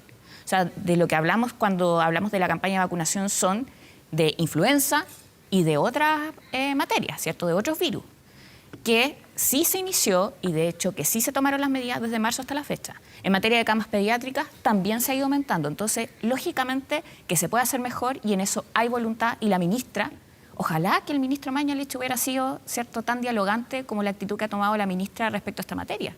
Porque eso fue lo que nosotros le señalamos al ministro en su oportunidad. El diálogo, escuchar a los actores, al colegio médico, el tener una mesa de trabajo. Y en este sentido creo que hay mejor disposición y eso al menos yo creo que es valorable. Bueno, yo primero estoy de acuerdo en que no tiene que haber aprovechamiento político de esto. Lo que pasa es que le pesa al actual gobierno y a su coalición el que la vez pasada con coronavirus nadie pudo haber aprovechado más políticamente que ellos. O sea, por de pronto acusaron constitucionalmente al ministro Mañalich. Nos trataron de criminales. ¿Pero por qué? Por las cifras. Sí. Claro. Sí, cifras que todavía cifras que hasta el día de entregó hoy, mal a la OMS. Cifras que todavía hasta el día de hoy sigue insistiendo personas del Frente Amplio de que Chile es de los peores países en el mundo en tratar el coronavirus. Lo siguen mintiendo así, digamos. El presidente ha sido claro en eso. Entonces hay una cuestión bien... El presidente, en cambio, ha reconocido el error que cometieron con respecto a esta misma materia, porque presentaron querellas criminales, de eso estamos hablando.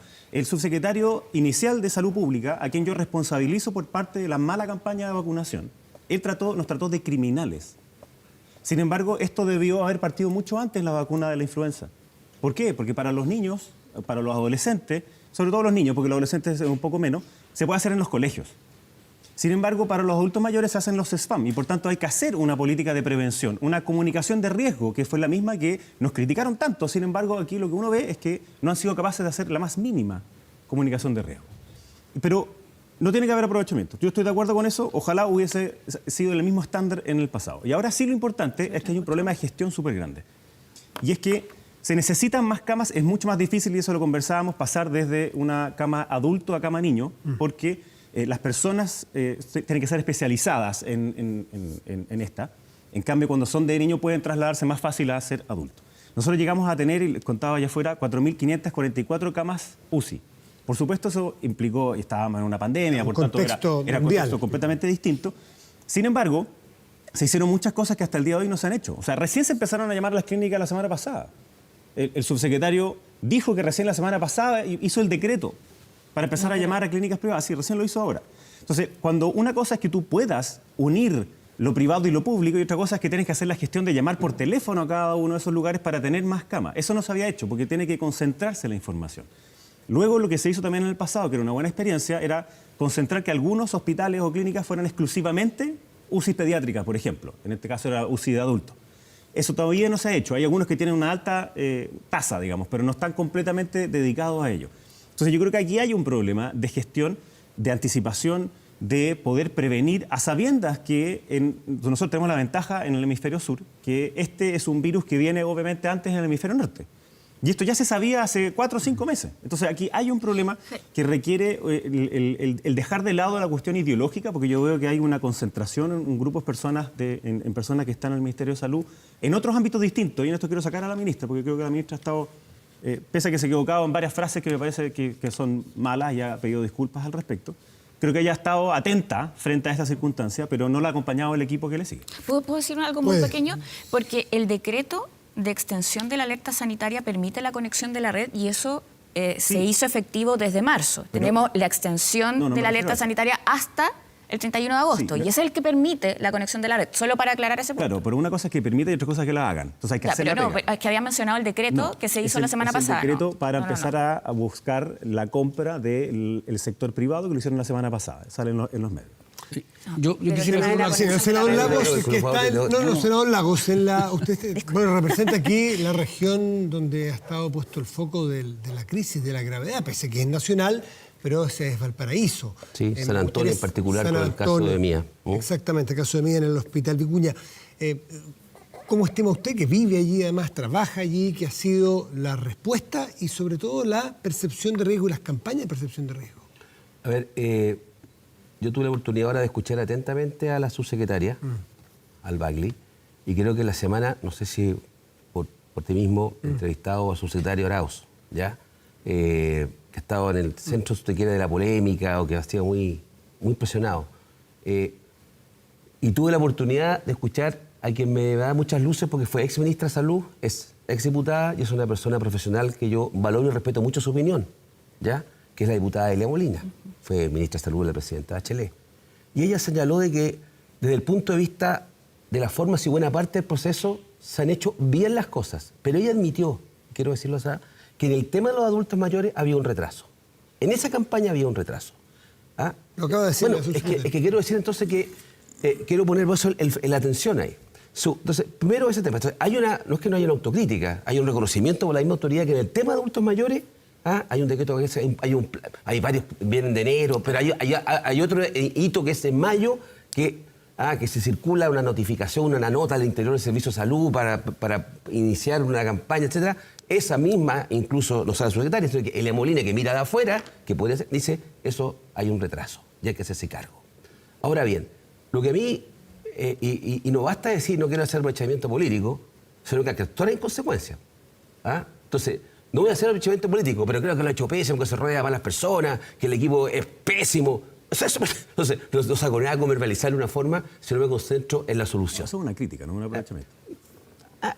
Pedir la renuncia al aprovechamiento. Yo creo que sí. ¿Ya? Yo tampoco pedí la renuncia del ministro Mañalich, a pesar de que él tenía un carácter, comillas, fuerte, para decirlo de alguna forma, en su oportunidad.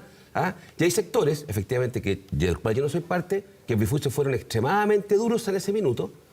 Era una crisis muy grande. Las 4.400 camas creo que nos alcanzó el del mes de abril o el mes de mayo. Creo que tomó un tiempo, acuérdate que la pandemia duró bastante. ¿Ya? Y hubo temas muy difíciles sobre el tema de los números, etcétera. Yo lo que quiero, y aquí me quiero colgar algo que pasó en la semana, y que el gobierno, al cual estoy apoyando activamente, creo que tomó una buena decisión. Cuando el presidente Piñera se mandó un tuit la semana diciendo ofrezco mis equipos para ayuda, la pregunta que le hicieron a uno, oye, eso fue aprovechamiento, ¿Fue? Sí, fue aprovechamiento. No, ¿pero qué dice usted? No, yo digo lo siguiente. Primero, quiero valorar cómo reaccionó el gobierno. Estamos dispuestos a escuchar a todo el mundo. La ministra Aguilera, esto ha sido, pero clarísima. Creo que el mismo subsecretario Arao dijo, hemos conversado con Mañalich por teléfono, por WhatsApp, con todas las exautoridades, todo lo que hemos podido, en vez de ir y entrar en un confrontamiento. Yo no he sido expresidente de la República, pero conozco a varios, ¿ya? Y unos de cerca. Yo se me ocurre que si uno quiere colaborar en esa crisis, porque había una crisis esta semana, aquí fallecieron niños, lactantes. O sea, y no basta decir que estos han fallecido en otros años, eso no es consuelo para nada. Entonces, en esa crisis, si uno va a ofrecer ayuda, yo creo que un expresidente sabe lo que se me ocurre un camino mejor, y lo digo porque conozco a hartos expresidentes, y algunos bien de cerca, toman el teléfono, llaman al actual presidente y le dice, está jodida la cosa. Yo creo que debería que hacer esto otro. ¿Les parece? ¿Y sabe lo que hace cualquier presidente? ¿A qué con eso usted lo hizo? ¿Sabe Yo conozco a un expresidente que en general no hace críticas por la prensa, ni hace esa manera. Y en este caso pues tomó el teléfono y llamó al presidente. Yo sé que vi un tuit y que lo que generó fue un ruido innecesario, que tal vez habría sido mucho mejor que lo que hubiera ocurrido era haber visto al presidente Piñera con el presidente Boric abordando la crisis, en el sentido de generar el espíritu colectivo de abordar un problema y no tratar de poner el contrapunto. Cómo se les fue de las manos, tanto que nos criticaron a nosotros. Eso es lo que yo quiero decir, y ese es mi espíritu para adelante. Y usted estuvo, entiendo que almorzó con el presidente Piñera, participó. ¿Evalúan al paso de los días que fue atinado ese tuit de la mañana, en el tono, en la forma, en el momento, y después la conferencia de prensa de Renovación Nacional, Mañalich, el diputado, estaba el diputado Chalper, el senador Chaguán? En la puesta en escena, ¿es la apropiada? ¿Ustedes estiman que también pueden hacer alguna autocrítica allí? Bueno, primero, son galaxias distintas lo que hizo la oposición mediante el coronavirus de lo que estamos hoy día. O sea, son galaxias diferentes. O sea, realmente ya... Y para dejarlo de lado... ¿En qué sentido? Estoy de acuerdo con críticas de medidas exageradas de parte de, qué decirlo, de un sector de... Hablaron de criminales, de miserables... ¿Usted está de acuerdo con eso, que hubo críticas de medidas o estuvo bien? O sea, yo creo que uno puede evaluar las etapas también, porque esto fue evolucionando. Esta no fue la primera actitud que se tuvo frente al coronavirus. Obviamente que una situación así, una crisis así, lo que debería ser, mirado con tiempo, es contribuir. ¿De cómo lo hicieron ustedes? Sí, lógicamente. La primera mirada de la oposición fue decir que no había No. Sí. De hecho, el 8 de marzo, la primera mirada, 8 de marzo dijeron que era mentira, que no era necesario protegerse. Al contrario, el que dijo eso, el ministro Mañalich, o sea, no te quiero recordar la palabra del ministro Mañalich, que dijo que el virus se podía transformar en buena persona. No, eso fue mucho después. Bueno, peor todavía. Estamos hablando de lo que ocurrió hace 2 años. Pero déjame volver ahora, porque la experiencia que tuvimos en materia sanitaria, de la crisis que eso significa, de la dificultad que significa, y después el maltrato por parte de la oposición, yo creo que es algo que no tiene que hacer de ninguna manera la oposición actual. De ninguna manera. Claro. Otra cosa es que ahora, por supuesto, tengan las responsabilidades que tienen que tener y hagan la pega que tienen que hacer, porque pucha que les ha costado hacer la pega. ¿El presidente Piñera pescó el teléfono y llamó al presidente Boric? En la mañana, antes de que se enviara ese mensaje, ya habían habido contactos que habían partido desde las autoridades anteriores hacia las autoridades de día de gobierno para ofrecer su experiencia. ¿Quiénes? ¿Cómo? ¿El presidente Piñera u otros? No sé si fue el presidente Piñera, sí sé que hay subsecretarios, sí sé que y exministros que evidentemente tuvieron contacto con la ministra, con otras autoridades y la siguen teniendo. Mi pregunta, Jaime, fue directamente el presidente Piñera. ¿Por qué, usted que participa bien de cerca de su consejo, por qué un tuit y no un llamado por teléfono que dice Ricardo Lagos que conoce a otros presidentes que lo hacen? No sé si lo hizo esta oportunidad. ¿Y sabes por qué? Es porque para evitar precisamente que tal vez en este programa le dediquemos tantos minutos a algo que podría haber sido de otra forma. Que el presidente llama más reservadamente a un presidente en ejercicio y no se me ocurre, y menos al presidente Gabriel Boric, que algo lo conozco, que no hubiera tomado de buena fe y de buena forma eso, y tal vez hubiera terminado una reunión en La Moneda o con el ministro de Salud, ex y actuales, tratando de empujar el carro para adelante. Mira, la vez y no tratar de marcar el punto de la diferencia. Cuando ocurrió algo como esto, en una emergencia, en los incendios, el equipo previo del gobierno anterior fue a La Moneda. Y fueron ahí, lo hicieron y no hubo ningún problema. Entonces también parte por la disposición del propio gobierno a aceptar las distintas visiones, aceptar las distintas experiencias. O sea, quienes primero tienen que hacer ese llamado de colaboración, obviamente son quienes hoy día están en el gobierno. Sencillamente, pero dicho eso, ¿por qué el Twitter en vez del llamado? No sé por qué no lo llamó en vez de mandar el tweet. Bueno, pues eso estamos interpretando. Mi interpretación es que porque lo traiciona su temperamento.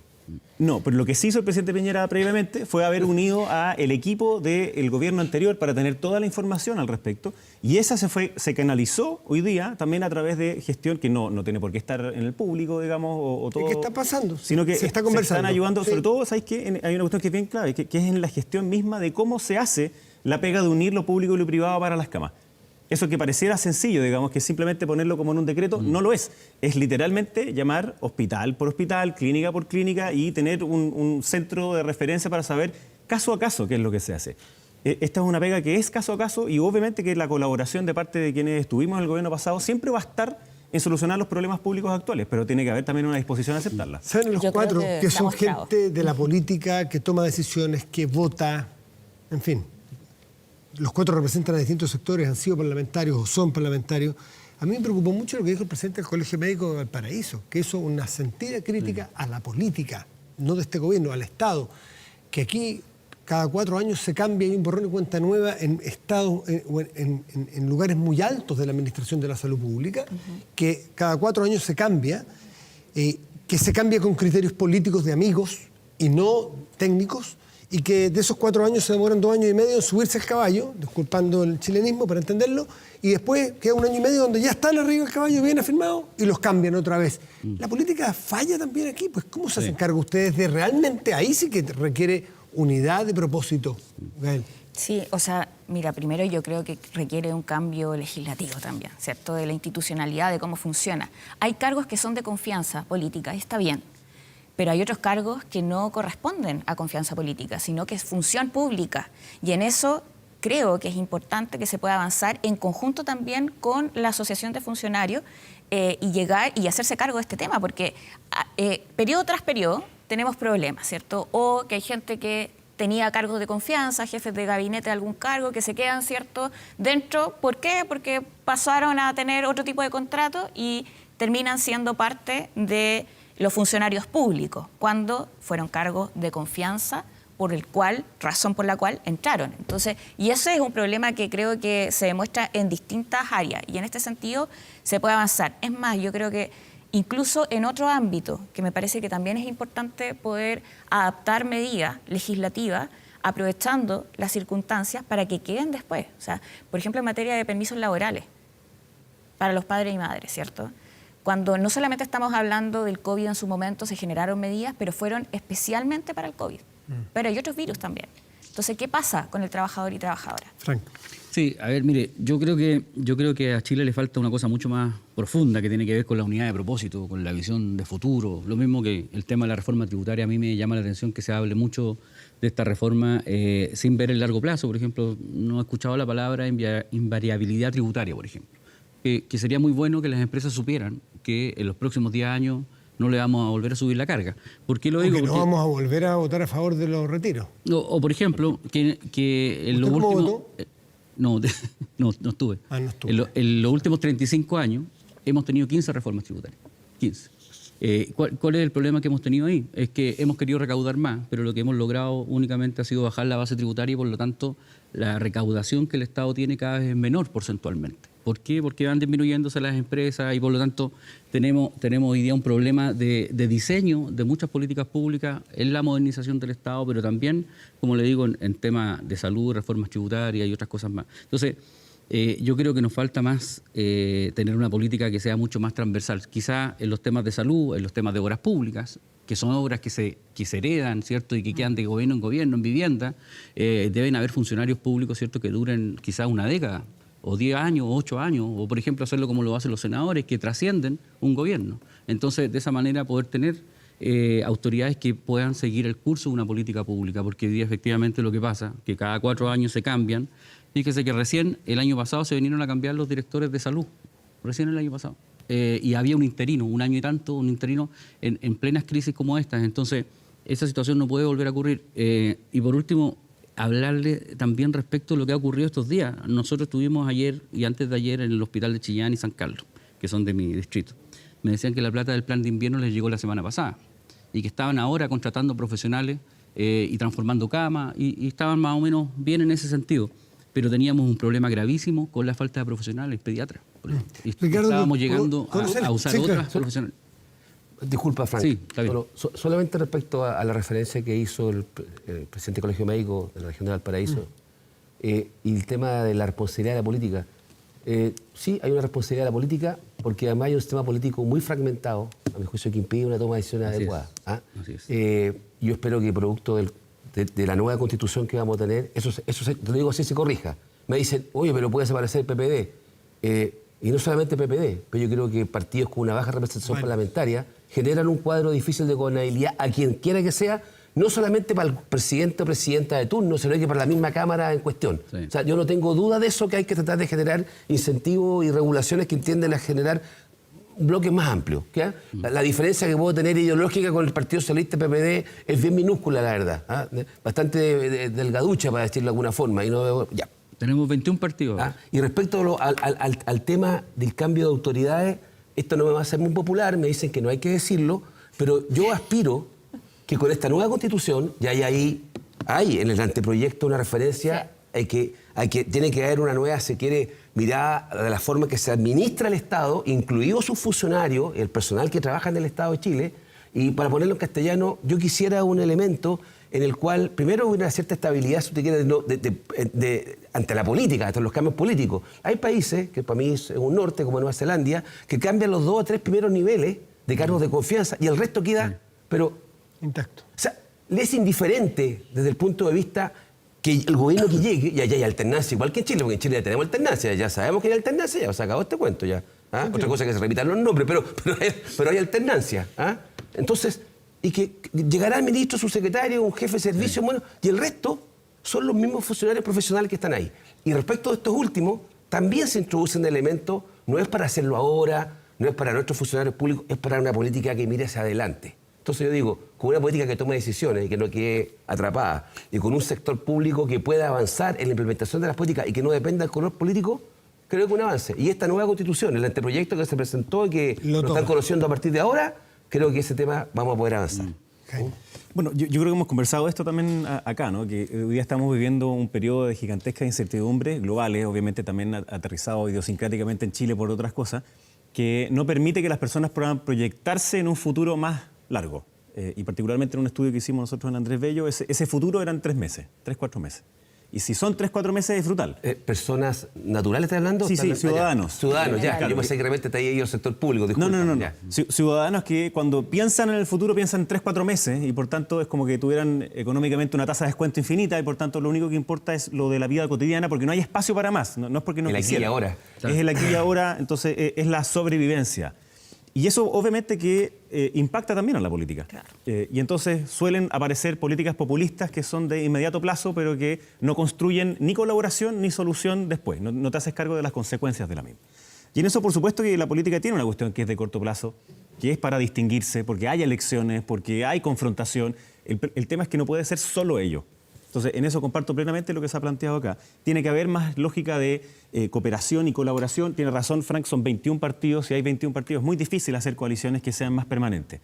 En Chile nosotros hablábamos que hay ciertas materias que son políticas de Estado. Por ejemplo, que eran en relaciones exteriores. Claro. Es decir, que trascienden la gobernanza de uno u otro sector político. Y eso está súper bien. Y como dice el senador, en Latinoamérica, de las últimas 20 elecciones, de las últimas 10 elecciones en los 20 países de Latinoamérica, 15 ha ganado la oposición, y los otros 5 países en donde no ha ganado la oposición, uno es Nicaragua, el otro es Venezuela y el otro es Cuba. No en verdad eran 2. Entonces, esta es una cuestión de oposición. Qué irónico. Lo que quiero decir con esto es que las oposiciones... Le fue mal la oposición en esos países.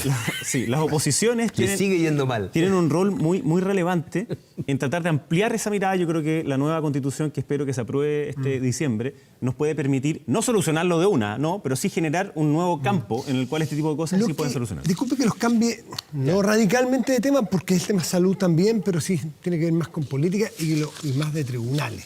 Y tiene que ver con que la Corte Suprema, en su tercera sala, después de hace una semana la entrevista de Ángela Vivanco, que daba la impresión de que se rebarajaba un poco la mirada sobre lo que tiene que ocurrir con las ISAPRES y los fallos, bueno, queda en nada. Este principio de quién debiera ser, a quién se le deberían pagar eventualmente los excedentes mal cobrados, queda absolutamente en nada. No hay nada que revisar, dice la Corte Suprema. Un supremazo, dirán algunos. No, porque ese supremazo se están diciendo que ya habían hablado, por lo tanto... No se pronunciaron. Exactamente, ya estaban pronunciados. Bueno, más allá si es supremazo o no supremazo, ¿qué pasa con Vivanco? ¿Quién debe cobrar? ¿Qué pasa con las ISAPRES hacia adelante, Gael? ¿Qué es lo que interesa? Porque sabemos que las ISAPRES tienen una conexión absoluta con todo el sistema de salud, no solamente el privado. Bueno, lo primero, a efectos de los proyectos de ley que se están tramitando, de ley corta, para hacerse cargo de la implementación del fallo, me parece que también con lo último que se pronunció la Corte, ya queda descartado el proyecto que habían presentado los senadores de Chile Vamos con la senadora Rincón, y por lo tanto me parece importantísimo que se avance en el proyecto de ley que presentó el Ejecutivo, que lógicamente se puede conversar los plazos, se puede ver cómo se va a implementar, la gradualidad, creo que eso es parte del debate democrático que se tiene que dar, pero para dar certeza es importantísimo que ya se empiece a zanjar y a cursar ese debate, que estaba un poco frenado, lógicamente, por todo lo que había sucedido en la Corte. Y por otro lado, ya es la discusión más hacia futuro, que es lo que me plantea, ¿cierto? Claro, eso es lo que importa. Que lógicamente es relevante, y en esto, por lo menos desde nuestro sector lo hemos planteado, y también es la mirada del gobierno, acá no hay una lógica de que no exista el sector privado dentro del ámbito de la salud, sino más bien de cómo, primero, nos hacemos cargo de lo público, en el sentido de que quien no tenga recursos pueda poder contar también con el derecho a la salud, ya una salud digna, ¿cierto? De no tener esta lista de espera infinita en los hospitales. Pero es un discurso que está hace 10 campañas. Yo que soy más viejo, lo vengo ocupando en la que la salud digna. O incluso de la discusión del seguro único de salud, que se supone que podríamos avanzar. Ese es el punto. Vamos, ¿cuál es lo que miran ustedes del Frente Amplio y desde el gobierno? Hacia futuro, porque se está discutiendo, entiendo, de manera bastante consensuada por los senadores de la Comisión de Salud del Senado, sobre un sistema más universal, de primer piso, para seguros de segundo piso si fuese necesario, pero entrar a un sistema totalmente distinto. ¿Ustedes lo plantean así? ¿Ustedes ven el futuro con ISAPRES o lo dan por descartado? O sea, más bien, porque ahí la discusión sobre lo privado es cuál es el rol, ¿cierto? Pueden haber... ¿Y cuál puede ser el rol? O sea, primero, para también plantearlo así, las clínicas privadas, lógicamente, es parte del sistema, y nos parece bien que sigan existiendo. La discusión es cuánto del financiamiento público va hacia lo privado, porque al final termina siendo esa la discusión, ¿cierto? De lo público se puede hacer cargo de la cantidad de demanda que existe. Por ahora, con los recursos que tenemos, hacen falta más. Y eso también queda demostrado en la cantidad de camas, ¿cierto?, críticas que tiene el sistema público, en la cantidad de profesionales. También hay prácticas que nos siguen señalando los funcionarios que se siguen repitiendo y que fueron denunciadas en algún momento. Por ejemplo, en el Hospital del Barros Luco a mí me siguen planteando que hay prácticas que lamentablemente se siguen utilizando por parte de los médicos, que utilizan institución pública para hacer asistencia privada. Y eso está mal, lógicamente está mal. Entonces, ¿cómo nosotros avanzamos a que realmente, primero, con los recursos de todas las y los chilenos, se transparente el gasto, que nos hagamos cargo de quien hoy día tiene un mal acceso a la salud, y por otra parte, que lo privado siga existiendo, para quien tenga recursos para pagar? Sí. Bueno, yo quiero un poquito antes desmitificar una cosa, porque se dice siempre que las ISAPRES, ¿cierto?, son para los sectores más acomodados de Chile, y eso no necesariamente es así, porque yo conozco personalmente muchos casos de gente que paga una ISAPRE más cara justamente por los servicios que le presta, justamente porque no puede contar en FONASA con un servicio de un especialista determinado, para enfermedades raras y otras cosas más. Entonces, también hay que tener en consideración que la ISAPRE no es necesariamente para los sectores más pudientes de la sociedad chilena, y además considerar el rol que juegan las ISAPRES y las clínicas que están integradas para poder prestar servicios a FONASA. Hoy día la libre elección ha hecho, ¿cierto?, que casi el 40% de los servicios se presten en clínicas privadas o a través, ¿cierto?, de servicios privados. Por lo tanto, clínicas privadas 50-50 atienden a FONASA y al sector público. Lo dijo aquí el presidente de las clínicas el miércoles. Entonces, Matías, por eso es tan importante que nosotros dejemos claro, yo coincido de que debe haber un plan mínimo de salud. Tiene que haber algo, un piso mínimo en donde partamos, ¿cierto? Y un seguro al que lo requiere. Se traduce, disculpe, se traduce en llegó a haber hasta 900 planes de salud, que obviamente eso nadie es capaz de entenderlos, ¿no? Ni un Excel lo puede clarificar. Entiendo que eso básico es un plan básico, un gran auge, que en su momento partió un presidente que conoce el senador, con 3 o 4 patologías, hoy día creo que están 80 o más. Con 16 patologías. 16 partió, no eran 3 al principio. Pero, bueno, no quiero entrar, no hablemos de está bien, pero eso ya es una política aceptada por todos. Y esto sería como un gran auge. 70 y tantas patologías. Hoy día 80 creo, un gran auge y después un segundo piso, que pudiera pagar un segundo piso. Yo, María, para terminar, por favor. Recordar que el propio ministro Mañal, ya que le hemos pegado tanto aquí, también reconocer que durante el gobierno del presidente Piñera tenía una idea muy similar. 2011. Cuando nos llegó a presentar a nosotros, la conclusión que nos quedó a nosotros en la bancada era, con esto mueren las ISAPRES. Justamente porque él aseguraba una serie de servicios mínimos, ¿cierto?, de una tabla mucho más amplia de la que presta FONASA incluso. Entonces yo creo que lo que tenemos que avanzar a establecer una cierta cantidad de derechos y servicios, pero obviamente dejando que el sector público se integre debidamente con el privado. Ahora, como le digo, el sector privado tiene que estar presente para que haya necesariamente una competencia en igualdad de condiciones con el sector público, porque también, digamos las cosas como son, cuando tú tienes con quién comparar, obviamente tú tienes el derecho, ¿cierto?, de poder cambiarte a la medida que te presten un mejor servicio. Y por último, dar un ejemplo. Delante venía escuchando a Juan Luis Castro que contaba que 400.000 personas habían ido el año pasado, ¿cierto?, de las clínicas, de la ISAPRE, porque no estaban utilizando el servicio y no estaban en condiciones de seguir pagándolo. Porque obviamente eran personas jóvenes, menores de 35 años, sin hijos. Entonces ahí también, Matías, hay un concepto de solidaridad, porque esas personas con su plata le estaban de alguna manera solidarizando y pagando. En ese gran plan básico había un fondo de garantías. Exactamente. Hay un fondo de garantías. Perdón. Jaime. Bueno, primero con respecto a la Corte Suprema, ¿no? Esto es como que fuera una serie de Netflix y vamos como en la segunda temporada, no sabemos si va a seguir o no, ese es el problema. Y como que la precuela fue el 2010, el Tribunal Constitucional diciendo primero que era inaplicable una parte 1 a 1 y después inconstitucional la segmentación que se hacía en términos de sexo, hombre-mujer, que por de pronto eso en Europa es una cuestión que se eliminó hace muchos años. Y que tiene que ver con esta misma solidaridad o con esta manera en la cual tú distribuyes el riesgo. Y además otra cosa que se dijo es que habían demasiados franjas, escalones digamos, entre los cuales se hacía diferenciación. Y como saben quienes están en ISAPRE, una cosa es el contrato que te hacía que si tu hijo estaba de 0 a 2, después de 2 a 3, después de 3 a 4, entonces tú contratabas eso y a medida que los niños iban creciendo, no se ajustaba a la baja. No, se les olvidaba que crecían los niños. Entonces, obviamente que eso genera un problema gigantesco y se intentaron varias modificaciones. Y yo creo que sí es importante volver a conversar sobre cuál es el alcance que tiene hoy día la Corte Suprema. Porque resulta que ellos dicen que no tienen nada que aclarar, pero ¿qué significa eso entonces? ¿Significa que están haciendo una política de aplicación general? Por tanto, ¿hicieron una ley o no? ¿O era como lo había interpretado, de hecho, la ministra Vivanco, que decía que era solamente para aquellos que habían... Eso queda descartado. Entonces, si queda descartado, entonces es importante ver que entonces lo que se supondría es que el tribunal hizo un fallo de efectos generales que en Chile se llama política pública y la política pública la hace el gobierno y el legislativo. Ricardo Lagos. Ya, Y sobre salud, perdona, termino el tiro, perdona. Yo creo que el problema que tenemos es que no es solamente sobre las ISAPRES y la Corte, que yo creo que esto es algo que sí está quedando también en el borrador de la nueva Constitución, que quede clarito cuáles son los bordes que tiene la Corte Suprema, sino que también la discusión es sobre el sistema de salud. Y ahí, sin entrar a latear, hoy día tenemos un sistema que es multiseguro, multiprestador. El problema es que hay quienes creen que tiene que ser único seguro, único prestador. Yo estoy en desacuerdo con eso. Otra cosa es que hay un fondo único que distribuya luego en seguros y distribuya luego en prestadores, que es lo que decía Frank, donde hay un plan básico universal. Ese plan se asegura con auge y lo no auge también tiene un Fondos plazo de garantías máximo, de riesgo. cosa que nosotros propusimos el gobierno pasado y fue rechazado en la Cámara de Diputados. Ricardo. Sí. Bueno, es que son varios temas que se mezclan, entonces solamente es que voy a tratar de hablar todo, pero bien cortito. En el tema, lo último decía Jaime y Frank sobre el tema salud, vamos a discutir sobre un sistema de salud en Chile o vamos a discutir sobre perfeccionar un sistema de seguro privado de salud, que es distinto. ¿Ah?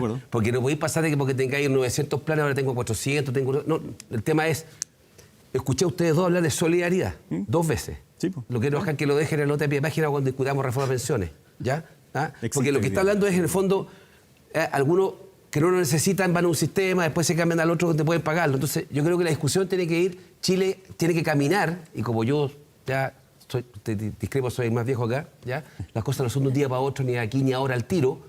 ¿Ah? Yo quiero caminar a un sistema de seguridad social que incluye la salud, y además tengo que ir a caminar a un piso mínimo, ¿ya? Tengo que salir de la lógica de que tengo que algunos optan por el seguro y los otros optan por lo otro. Me parece que ahí no hay ni una solidaridad en el sistema, ¿ya? Quiero recordar que el famoso plan Auge, y aquí está el mensaje, lo digo igual porque el plan Auge de las 16 patologías del lago del año 2003, 2004, ya no me acuerdo cuándo fue, ese plan tenía asociado otra cosa, que eran los excedentes que no se usaban en la ISAPRE, que Lagos pensó que era posible sacarle, no lo dijo así porque mi papá no habla así, una lira al pollo, ¿ah? Y que eso fuera a financiar en parte al sistema público de salud, que cuando los que llegaban con el infarto después, los que sobrevivían, no sé qué, que eran echados de la ISAPRE, básicamente tenían que ser sector público, ¿ah? Bueno, que parte de ese excedente que se usaba, que más podría beneficiar a los mismos, pasara a financiar. Bueno, le dijeron que si exigía eso, se quedaba sin auge. Mi discusión es que deberíamos haber dicho 2 cosas. Estar felices con las 16 patologías y haber dicho al tiro, por la carácter que lo caracteriza, su fuerte, le ha dicho, y me faltó el fondo excedente, que no me lo dieron aquí porque no tengo los votos. Y eso habría hecho la sensación de que no era el acuerdo único, no era la solución óptima, era la que pudimos obtener en ese minuto, pero que quedaba pendiente que hacer. Pero de eso se está hablando hoy día, hay agua en esa piscina. Y eso me gusta. Hoy hay agua en esa piscina, aparentemente. Y eso me gusta. Y respecto de ahora, sobre el fallo nuevo de la Corte, la serie Netflix que hablaba Jaime, muy sencillo. Yo leí al ministro Cordero, que dijo, lean bien lo que hizo la Corte. Dijo, no hay nada que aclarar, pero se dio el trabajo de reproducir los considerando de algún aspecto resultado del fallo. Y ahí señala claramente que esto beneficia a todos los afiliados de la ISAPRE recurrida. Entonces, es de aplicación general. Bueno, pero es que no para todos los temas, parece. Ricardo Lagos Weber, Gael Jemans, Jaime Belolio, Frank Sauerbaum, muchísimas gracias por estar aquí esta mañana. Muchas gracias a ustedes. Gracias, Matías. ¿Cómo qué? ¿Le faltó tiempo? Ya nos vamos. Puede seguir con un live. Vamos a un corte y volvemos. Espérenos.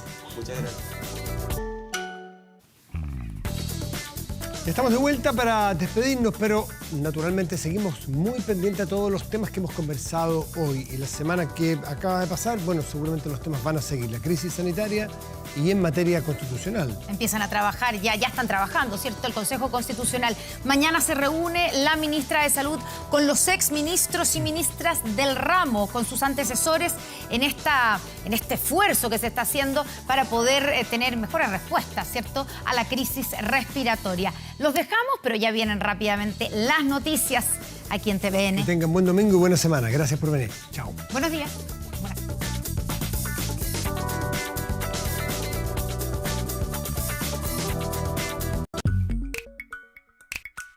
Con el auspicio de El futuro está aquí y Rexmas.com hemos presentado Estado Nacional.